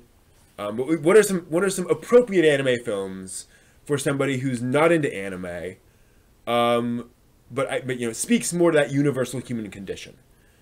I haven't seen The Boy and the Beast. I think that might be a good candidate. The Girl Who Leapt Through Time, maybe, because it is very much about, again, high school life, but that more universal themes of high school life, where I think people can get it. It's a little obscure. It's a little, you know, The Girl Who Leapt Through Time it is more like foreign cinema, so I think you can sell it more like, this is like Chocolat, right? Where you're not supposed to sit, it's not a perfectly linear story. I agree, Blue Dragon, and again, I think those people we ignore. The folks who say, oh, it's just cartoon and can't take it seriously, okay, then this is not for you, right? We're not going to get everyone. So we gotta find the people who we gotta target the folks who are more open to it. Patlabor 2, yes, that makes sense. The Patlabor movies, the Oshii Patlabor movies, I think, is there. You know, there are giant robots in it, but that is more of a it is much more about the human drama. Okay, so folks didn't have a problem with that. Cool. Oh, that makes sense. So you tell them this is about, you know, these two people falling in love and having kids, and so you prepare them for that. Like, okay, well, obviously they're gonna, you know, they're gonna boink. That makes sense. So good question, Psycho New Type, and welcome, by the way. How about introducing someone to anime with flashy action scenes to draw them in? It's a great point. I think, you know, action scene obviously is going to appeal to a somewhat younger audience, but you're absolutely right. So, and I'm trying to think flashy action sequences, and unfortunately I immediately jumped to Kill la Kill, which I would not recommend to the average non-anime fan. You know, they might get it, but it's like that's a lot to take in. So, flashy action scenes. What are some good anime with flashy action? Actually, you mentioned Appleseed. You know, I think the Appleseed CGI movies would work. Ghost in the Shell.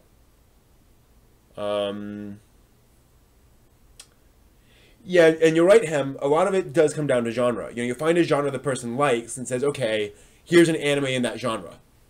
You know, if you got somebody who has young kids, Wolf Children, even like, you know, School Babysitters from this season, stuff where it's like that. Yeah, Ninja Scroll, I think it's just too extreme. Yeah, it's not really. And it's one of the problems is that action in anime has become very otaku focused, where we tend to get action anime that are for otaku. I guess Attack on Titan is definitely an action series. But I think that is, you know, the goriness of Attack on Titan just turns too many people off. It turns out it gets a lot of people interested. I mean, certainly Attack on Titan got a lot of new fans in, I think. I mean, I know quite a few people who were not into anime, and Attack on Titan was their intro, and like, okay, I'm in now. Redline. Yeah, you're absolutely right. I think Redline, thanks Wong Lee, welcome again. Redline is absolutely a great starter anime for somebody who, because, you know, there's a little nudity, but it's very much like R-rated Hollywood nudity. You know, and the violence is very cartoonish in that sense. Again, sort of attack, you know, it's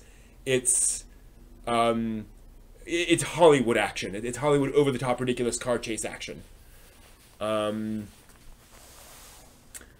Let's see here. Rurouni Kenshin. Yeah, Kenshin's a tough one. I actually recommend Kenshin to parents whose kids are into anime as something they can watch together about a certain period in Japanese history, where it definitely has action, but you kind of have to be ready to get excited about history for Kenshin to work for the average adult, I think.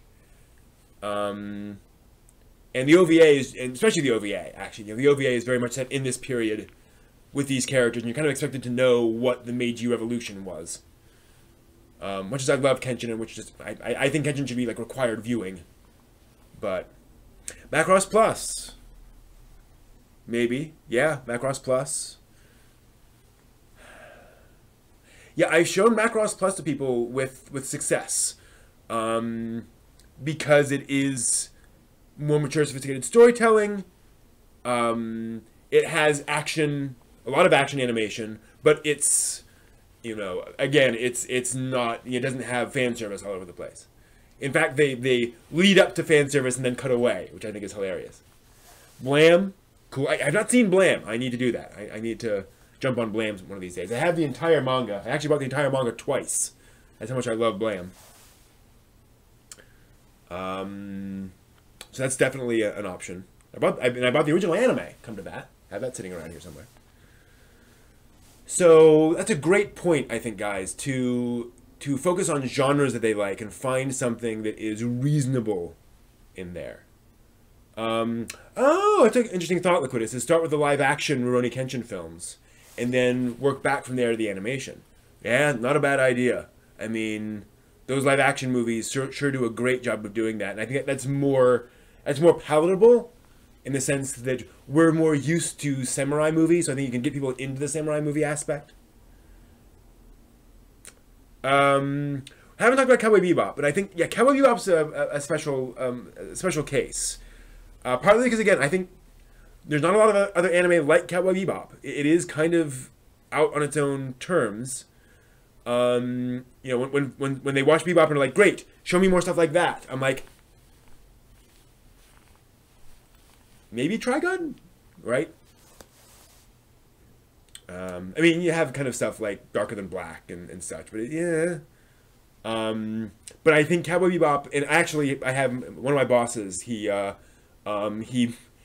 talked about possibly getting into anime, and I'm like, I think Bebop would be the right choice for him because he likes action movies, but there needs to be some depth to it. He likes some characters, so we'll see where that goes. Yeah, Ghost in the Shell live action. I think Ghost in the Shell live action is a good case where you can ask somebody, did you see that? You know, did you see the previews for that Ghost in the Shell live action movie? And their reaction will tell you if that's an avenue to go. If they're like, oh yeah, that looked interesting, then you could be like, okay, then let's try that. Let's start with the Ghost in the Shell live action movie. If they're like, oh yeah, isn't there an anime of that? You know, I kind of like to check that out. You know, I like to go back to the original source material. You're like, okay, then we'll do the anime. We could go there. I have not seen enough of Sword Art Online to comment on whether it would be a good starting point. That's a good question. Gonna make them S team. Yeah. Yeah. I definitely recommend that to get folks into Gundam. And getting them into anime with 8th MS team. Yeah, it's a war story, but it's grounded. I'm using the word grounded a lot. That's one of my new words, apparently.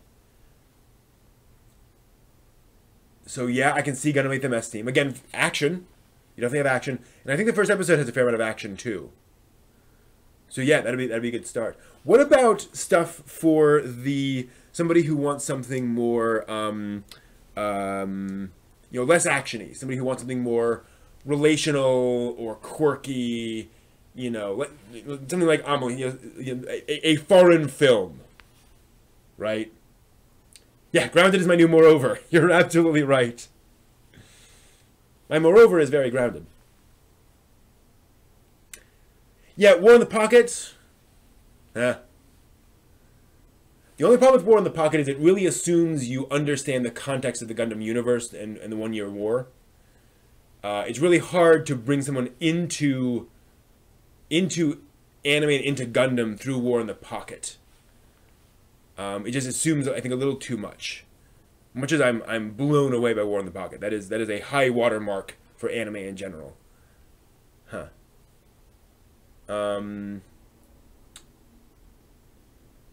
Okay, yeah, the fan service in Sword Art Online might be too much for some. Yeah, so I think you're right. I think Sword Art Online is it's not the first anime you show, but it's like the third. It's once you've introduced them to anime, you're like, okay, here is more the main. Here's a mainline anime series, gonna get you used to things, right? Like I would not start somebody off with Haruhi Suzumiya, but I would be comfortable showing them that after, as maybe their 5th anime series, something like that. So is there something that's more like a foreign film, something that is not actiony, not violent? Oh, that's fun, Liquidus. Great. That explains the doujinshi I once read. Anyway, there's what is more on that line? Kind of the Miyazaki thing. Well, more the non-Miyazaki Ghibli stuff. The Grave of the Fireflies, although not necessarily as depressing, but stuff that's more relational, more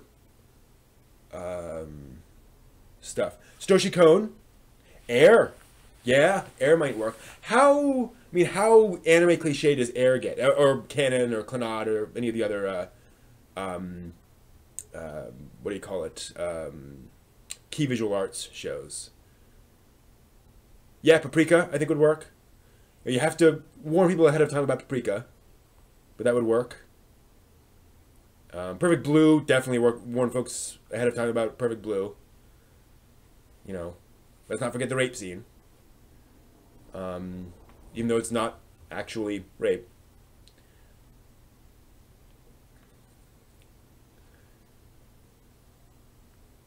Desert Punk. I have Desert Punk. I've not watched Desert Punk yet.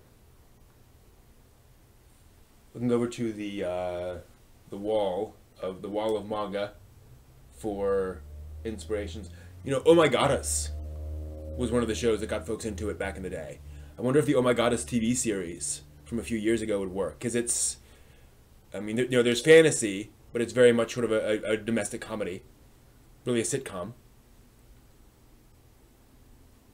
Eden of the East, yeah, that's interesting. There's a bit of sci-fi in there, but again, it's sort of Hollywood scale modern sci-fi where there's these weird, weird tech, but it's not, blaster pistols and space travel. Police Teacher, yeah, Police Teacher isn't harem-y at all. Although I will say, Police Teacher definitely does deal with its characters and its storyline better than most harem series. Like it is like, okay, let's throw these characters in relationships and then have them actually have relationships and deal with the consequences of those. Police Teacher is the only is it the only anime TV series I can think of where this has happened? It's the only one that comes to mind. Police Teacher is the only anime TV series I can think of where teenage characters have sex and she gets pregnant.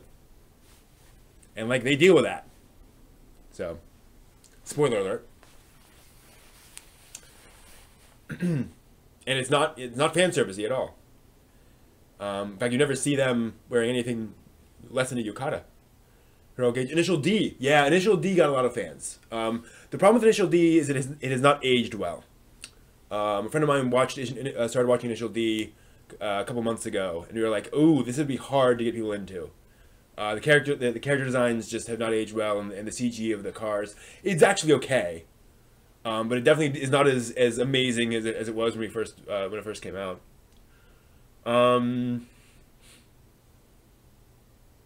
Good point, Game Escape. You also do have to give them a little primer on how anime is a different medium, and how it's more, like you say, it's more about the interplay of the art. It's more about the visual image, the still image, and appreciating what the expression is on the characters' faces, as opposed to how a character dances across I'm doing over here and I'm over here and oh there's a bookcase. You know, that's not anime.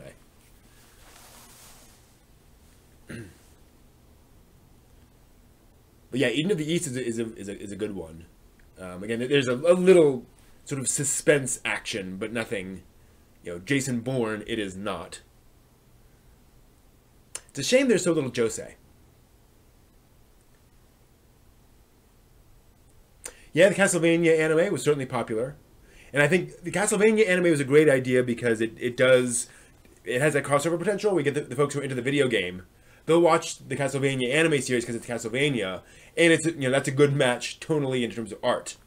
So that's a great way of saying, hey, if you like this video game, go there. If you like gothic horror, go to Castlevania. And I've not seen the Castlevania anime series yet, but yeah, that's a great point. There's a lot of horror. Well, for folks who like horror, there is a not insignificant amount of horror anime. So that's another case where you're like, if you like horror and you kind of already seen Nightmare on Elm Street 38 times, here's another genre that has a fair amount of horror and thriller stuff. Mushishi, yeah, I think Mushishi is a good one for adults because it is Twilight Zone in feudal Japan, basically. Would anime movies be necessarily a better choice to show to people than episodic series due to being shorter and easier to consume? Asks Karion. Good question. I think, you know, personally, I think if I'm going to get somebody into anime, I think I'm going to have to start with a movie. I don't think, you know, it might work to start with a TV series, but I think you're right that it would be better to, if you can, you know, do one movie first and then go from there. And there are exceptions, like Bebop. I think you can totally start somebody with because each episode, almost every episode is self-contained, so you can watch whatever that first episode's name is, and if they like it, you can be like, okay, great, there are more episodes, but you've now got that episode is under your belt, and if you want to move on, that's fine, right? There's no sense of, oh my gosh, I have to know where the plot of all of this goes. But for most shows where there's definitely a longer story arc, you're right. I would probably start initially with a movie. And again, like, you know, not Miyazaki. I think Satoshi Kon definitely is a good starting point. I think also OVAs. We could certainly go with any short OVA like Macross Plus, where okay, that's a 3-hour commitment maybe. That's something you can definitely do compared to everything else. Excuse me. Spriggan, Read or Die. Yeah, Read or Die. I showed Read or Die, the OVA, recently, and I had to say, you know, there's the opening credits, which has all the sort of weird cutout nudity, and there's a little bit of fan service with Nancy, but she's very much she's a fan service character and kind of a Hollywood fan service character, right? Where we're all used to the big-breasted character who wears tight clothes as just a thing. And they even make fun of that in the OVA. So you're right. I think it definitely works. And Read or Die has that kind of James Bond international espionage stuff to them. Right, yeah. I think FMA is a really tough place to start people. I mean, FMA has the advantage that, again, those first few episodes are so episodic, you can watch a few episodes and be like, okay, I get these characters, I get the situation they're in, but I've gotten a couple little storylines with them, and now I know, okay, I need to finish them, or I don't have to. Tenchi Muyo. No, I think Tenchi Muyo has too much fan service in the OVA 1, certainly. And it's really hard getting them into OVAs 2 or into the other OVAs or TV series. And the movies do kind of assume that you know the Tenchi universe. Again, it's one of the things that got me into anime. But I don't know. I think it's hard to grab the average person off the street with Tenchi Muyo. Same thing with Ranma 1/2. I think Ranma 1/2 got a lot of fans back in the day because it was different, because it was not G.I. Joe or My Little Pony. But it's just such its own thing that it's hard to, it's one of those things where you may know a person where you think they're gonna love Ranma 1/2, right? But it's idiosyncratic compared to other things. I don't know. I do feel like there's a lot of slice of life shows you could start people with, or slice of life stories you could start people with that would make sense for them. It's surprising now that I think about it that there are very few slice of life movies. Is the K-On! Movie, which I have not seen for some reason, how much do you need to know about K-On! To watch the K-On! Movie? Would that be a good starting point?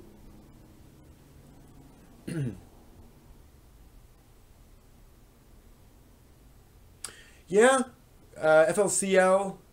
FLCL is a very odd duck. Again, I think FLCL is like Ranma 1/2 in that sense, where you probably know somebody for whom Furikuri will be perfect, but I wouldn't recommend it to the average American. I don't think. Yeah, and that's the thing. Like I said earlier, or like we were talking about earlier, I think Tenchi would be like my 3rd or my 5th introduction for them. It wouldn't be my first necessarily. Yeah, Furikuri is hard to track, and it's just weird, right? Intentionally weird. It is intentionally messing with your head, and that's part of the appeal. It's part of the fun.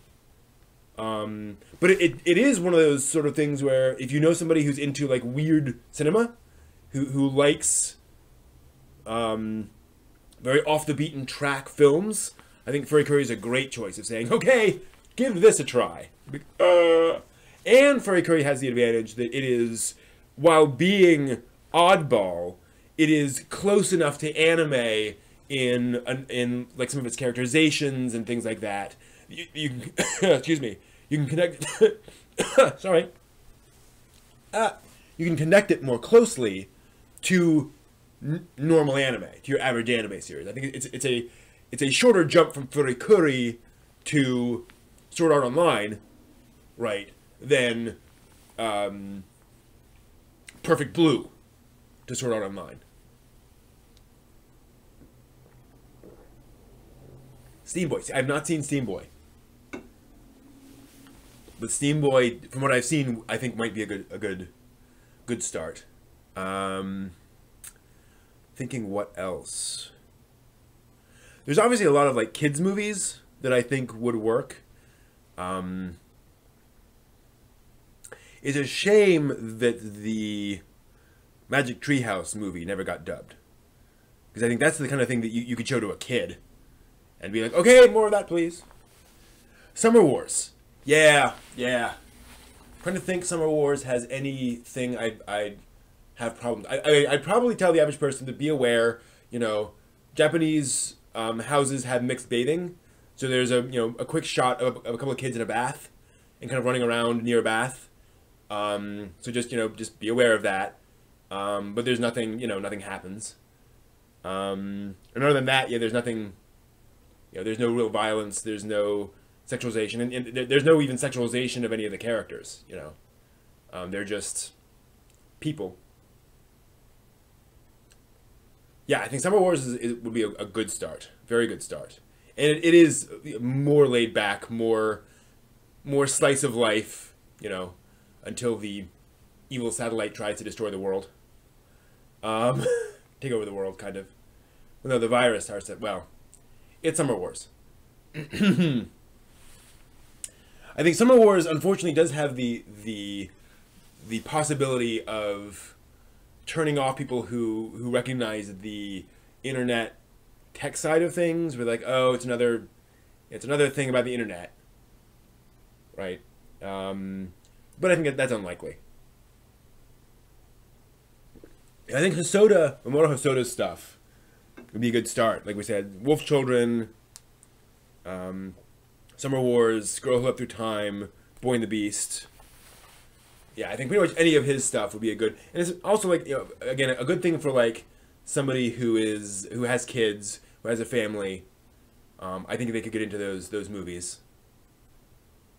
That's a good one. So then, okay, so let's move on from there. So yeah, so we identified some anime we can start with. So how do we do this, right?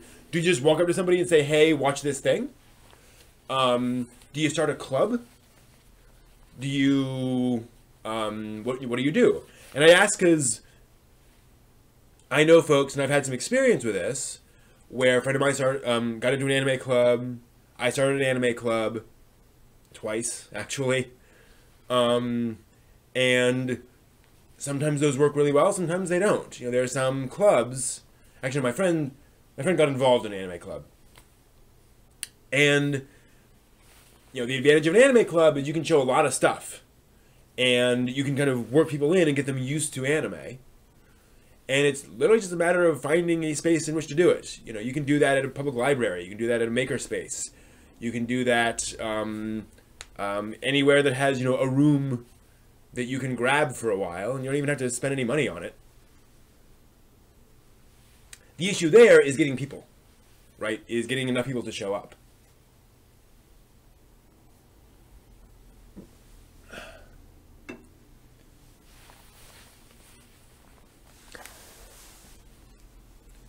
But the funny thing is now, I mean, excuse me, sorry. Gosh. Just dying here. I'm clearly not very grounded.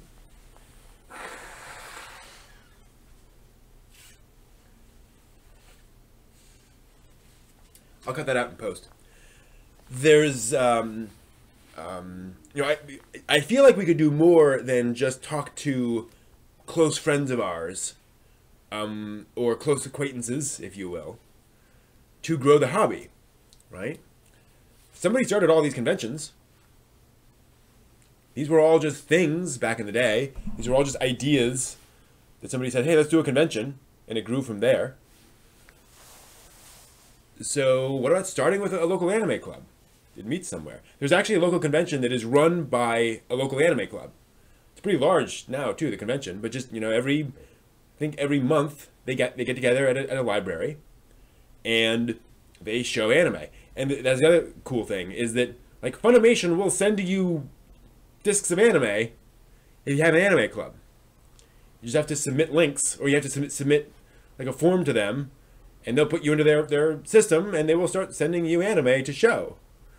And obviously you have to be, you know, careful about that. You have to do the right thing. You can't just claim to have a club and then get a bunch of free anime. But I think that would be pretty cool, wouldn't it? Imagine starting an anime club and having an excuse to watch anime. Having a thing where you're showing up every week and watching this stuff. You get through a lot of anime that way. And you get other people to talk about it. Now, the issue there is audience.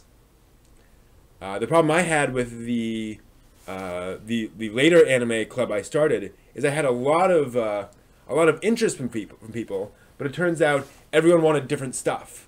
So I had one person who wanted, you know, stuff that was appropriate for toddlers, and some people that wanted stuff that was you know, aimed straight at teens. Like they wanted just fairy tale every week. And I had folks who wanted cerebral adult fare, and if I showed one, then the others wouldn't show up, and they would like stop coming, right? And if I switched to something else, then the first one would stop coming. So that's hard.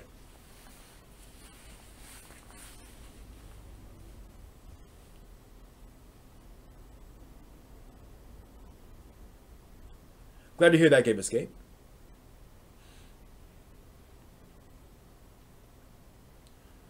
But I wonder, and part of the problem I also have is that, or that I had, is that I did not really advertise it. I put up a thing on Meetup, And that got quite a few people, actually.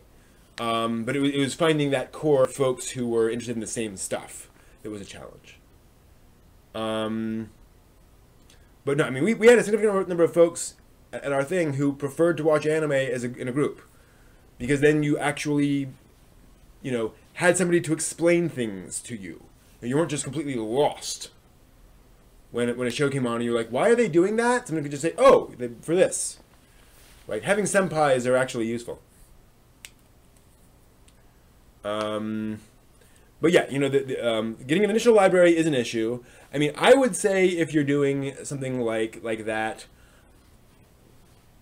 I would be a lot more forgiving of somebody who downloads the shows off the internet, right? Especially if it's just for a showing of something. I think that's a more reasonable thing to do when you're in that situation, where you're like, okay, we're gonna watch this thing, and yeah, you know. It's hard to come by these things. But then again, like I said, you can get on Funimation's list. I think several of the other companies have these libraries that they can do. And these days too, if you're doing something like this, you can often you can get on the library's like own Wi-Fi, and then do Crunchyroll or what have you. And they got tons of stuff. So I think there are now increasing options to get on the internet. I think that's something to think about. Is that I think we could do more to get that out there. So then here's the bigger question. Beyond starting an anime club or a convention or whatever,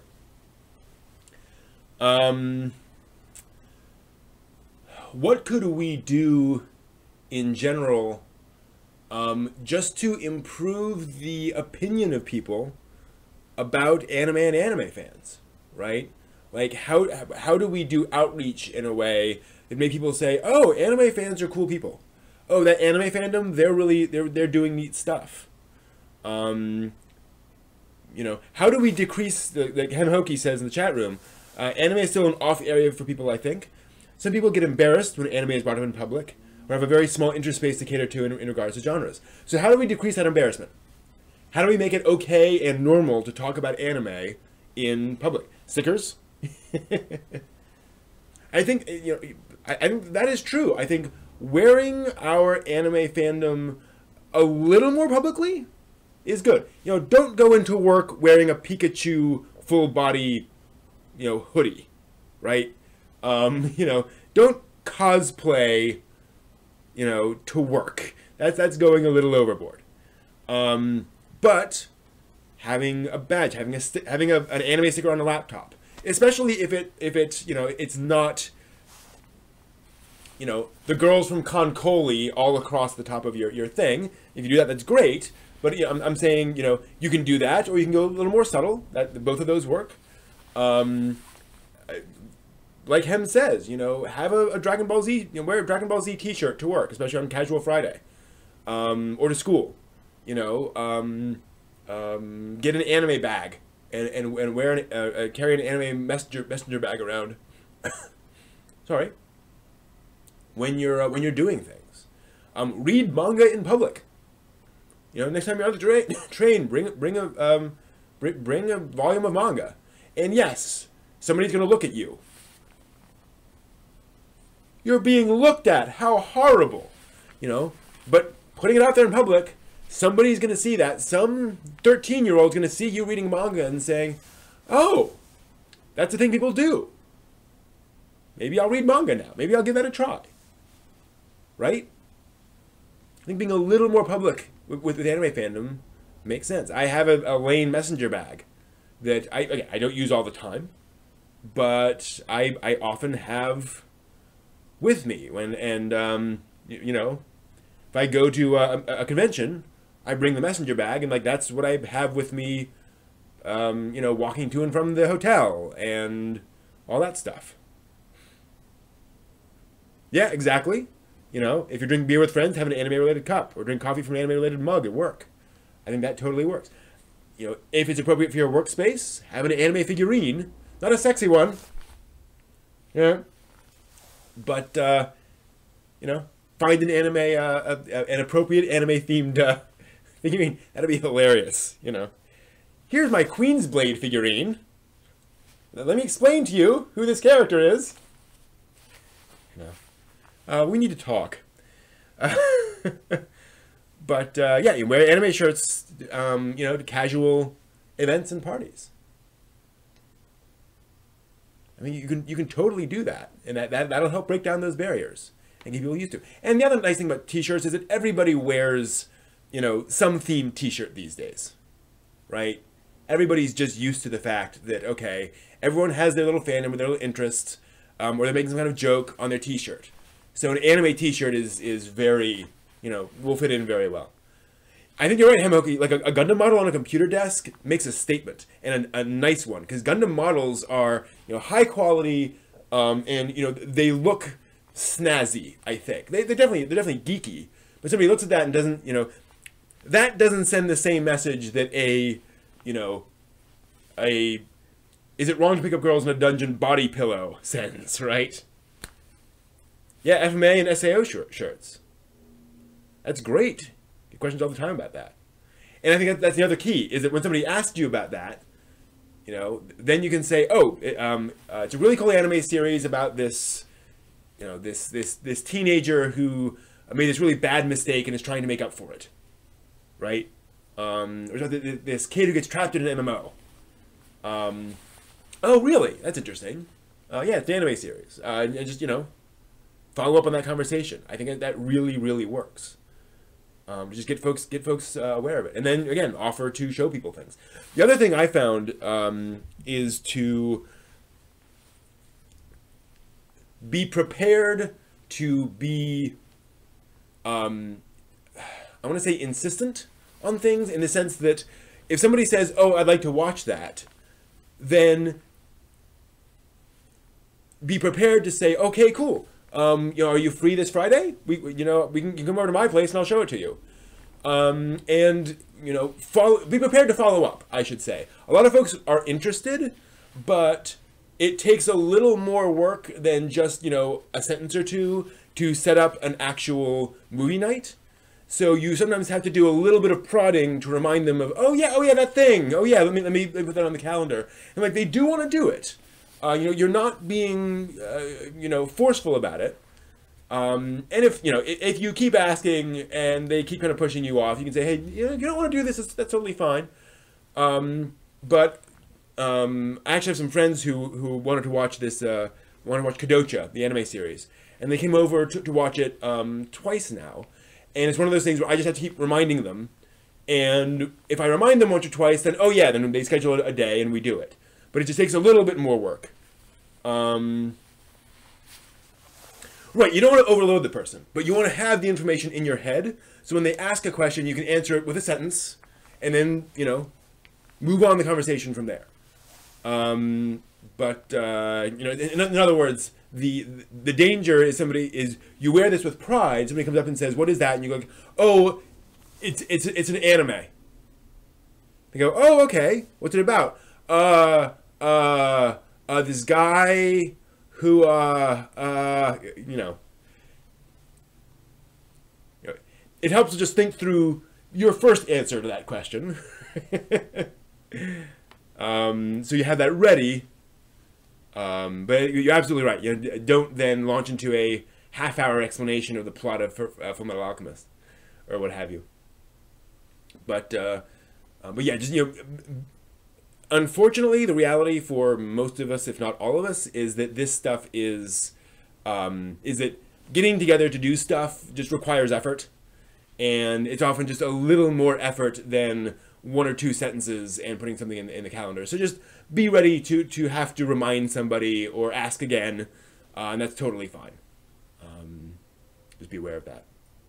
This has been a great conversation. I want to thank you all for delving into this with me. I think there is stuff we can do to make the fandom bigger in socially appropriate ways. And I hope you will join me next time to talk about more about anime and the stuff we love. So thank you all very much. All right, that was a great debate.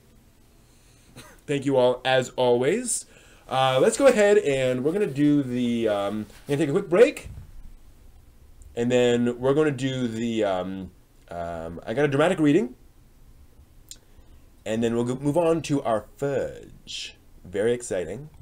So I'll be back in just a few minutes. Yum, yum. It's time for a tasty and refreshing snack.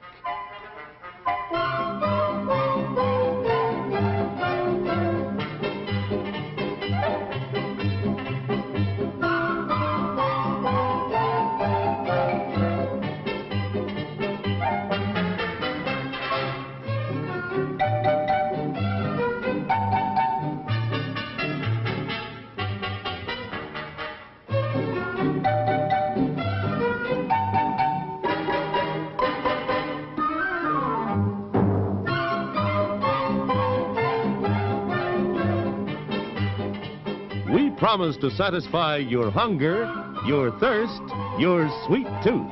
So visit our refreshment center now. Let's go! Show starts in 3 minutes. Popcorn, candy, ooh, hot dog, popsicle. Oh boy, banana orange.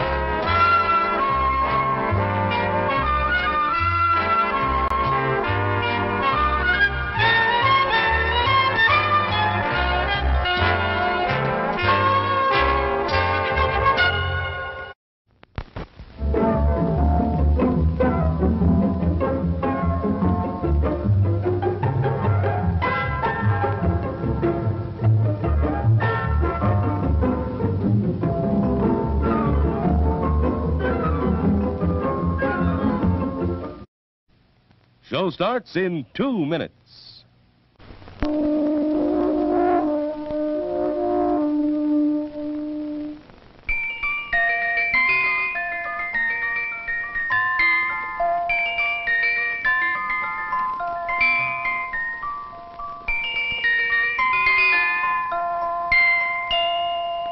Now listen, now listen, now listen. I'm the Dairy Queen, won't you come with me along the milkshake way? I've got lots of good surprises, fresh and yummy for you every day. There are malts and shakes and sundaes too, whenever you stop. And of course your very, very favorite cone with the curl on top. You don't have to just dream about Dairy Queen. Your favorite Dairy Queen treat is a refreshing reality at your nearest Dairy Queen store.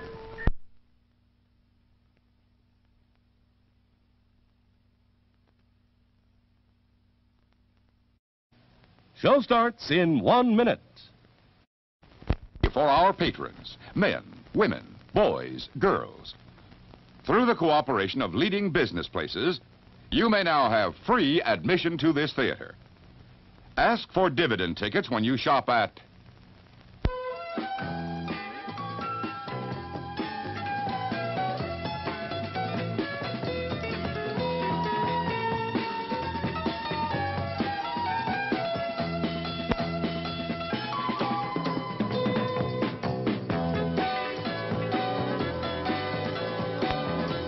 Names of merchants who give dividend tickets are listed in the lobby of the theater and on circulars at the concession stand.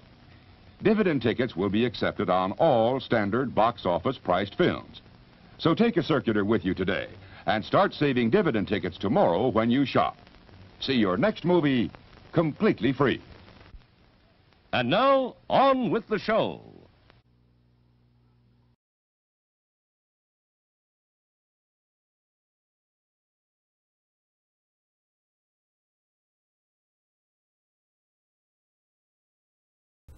Okay, so waiting for that tea to finish. My brand new Keurig decided not to make my tea, so I'm waiting for that to finish after, you know, restarting it. Like, come on, it's just tea. How hard can it be? It's tea. So I think you're absolutely right, Mozone. I think the best way to get people into anime is to show them the last 2 episodes of Evangelion, the first 2 episodes of Cream Lemon, and then Legend of the Overfiend.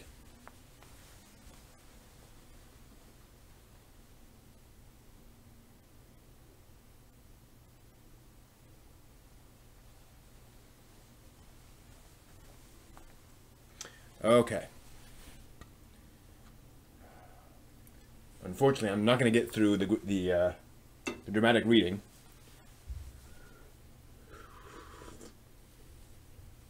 Without something hot on my throat.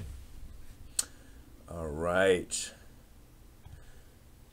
So let's do this, and then we can move over into something a little different. Little different. All right. We'll do some fudge when we're done with this. All right, let's do a dramatic reading. Welcome to a dramatic reading of an anime post from exactly 20 years ago. This post is in response to a news story about the introduction of Bandai to the American market. So Bandai, the big anime company in Japan, big toy company, involved in a lot of things. Famously owner of the Gundam franchise. And we're going to see what somebody has to think about that. And first off, we will start with the quote from Variety. Marlon Schulman has been tapped VP of Bandai Japanese Anime and Live Action Fair. Schulman had been Director of Biz and Legal Affairs, Worldwide Distribution at Orion Pictures. He also served in the Walt Disney Company's Anti-Piracy Division. Reuters Variety. A response from, I believe, a person named Steven. I've been predicting this for years now.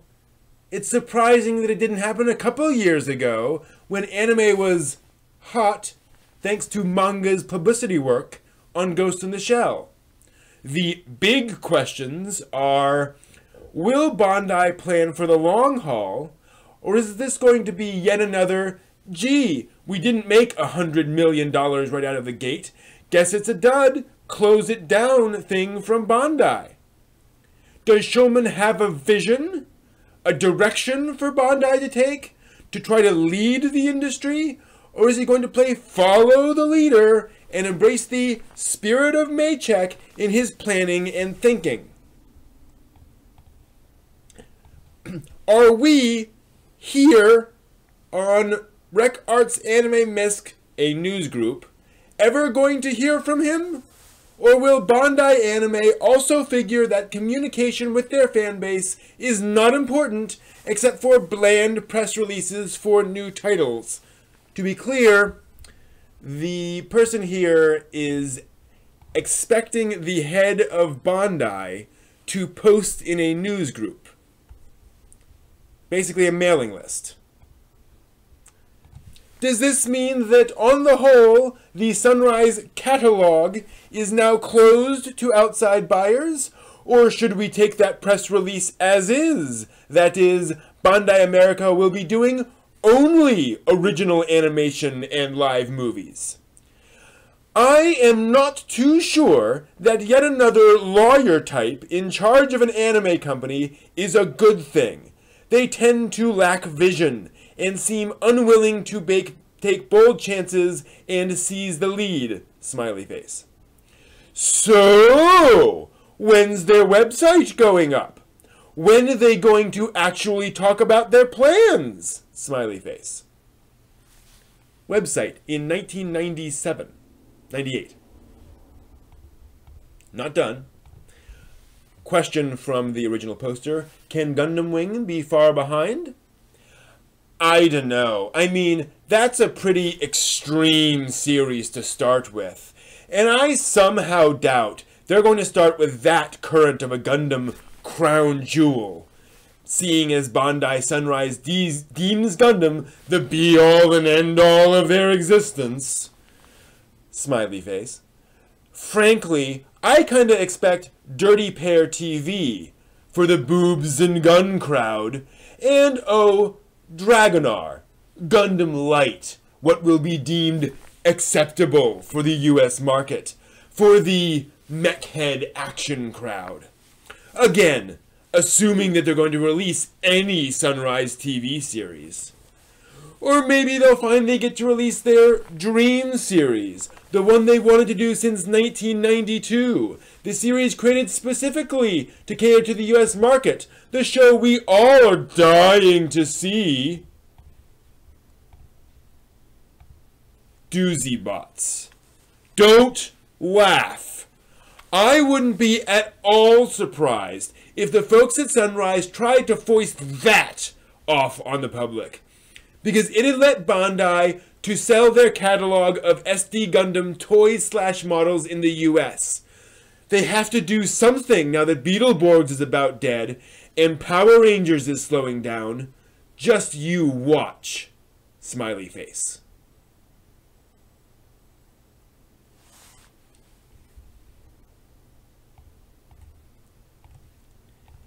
Yeah. Sometimes I think the smiley faces really indicate irony. It didn't really feel like that with this particular post. It's like that guy was just off, you know, off in his own little world. And by the way, you know, the next thing they did was release Gundam Wing in the US. Like, that was almost literally the very next thing that happened. So, you know, yeah. Sorry, dude. Didn't quite get that one. Oh well. Alright, so that was the dramatic reading of the week. And I think now it is time to move on to Fudge. So, again, it'll take a few minutes for me to set up over there in the other room. Here's how this is going to work. So I'm going to try something different. I'm going to switch to a, actually a clip from one of my panels. And then this will go, then the stream will go offline for like 60 seconds, and then it'll come back online.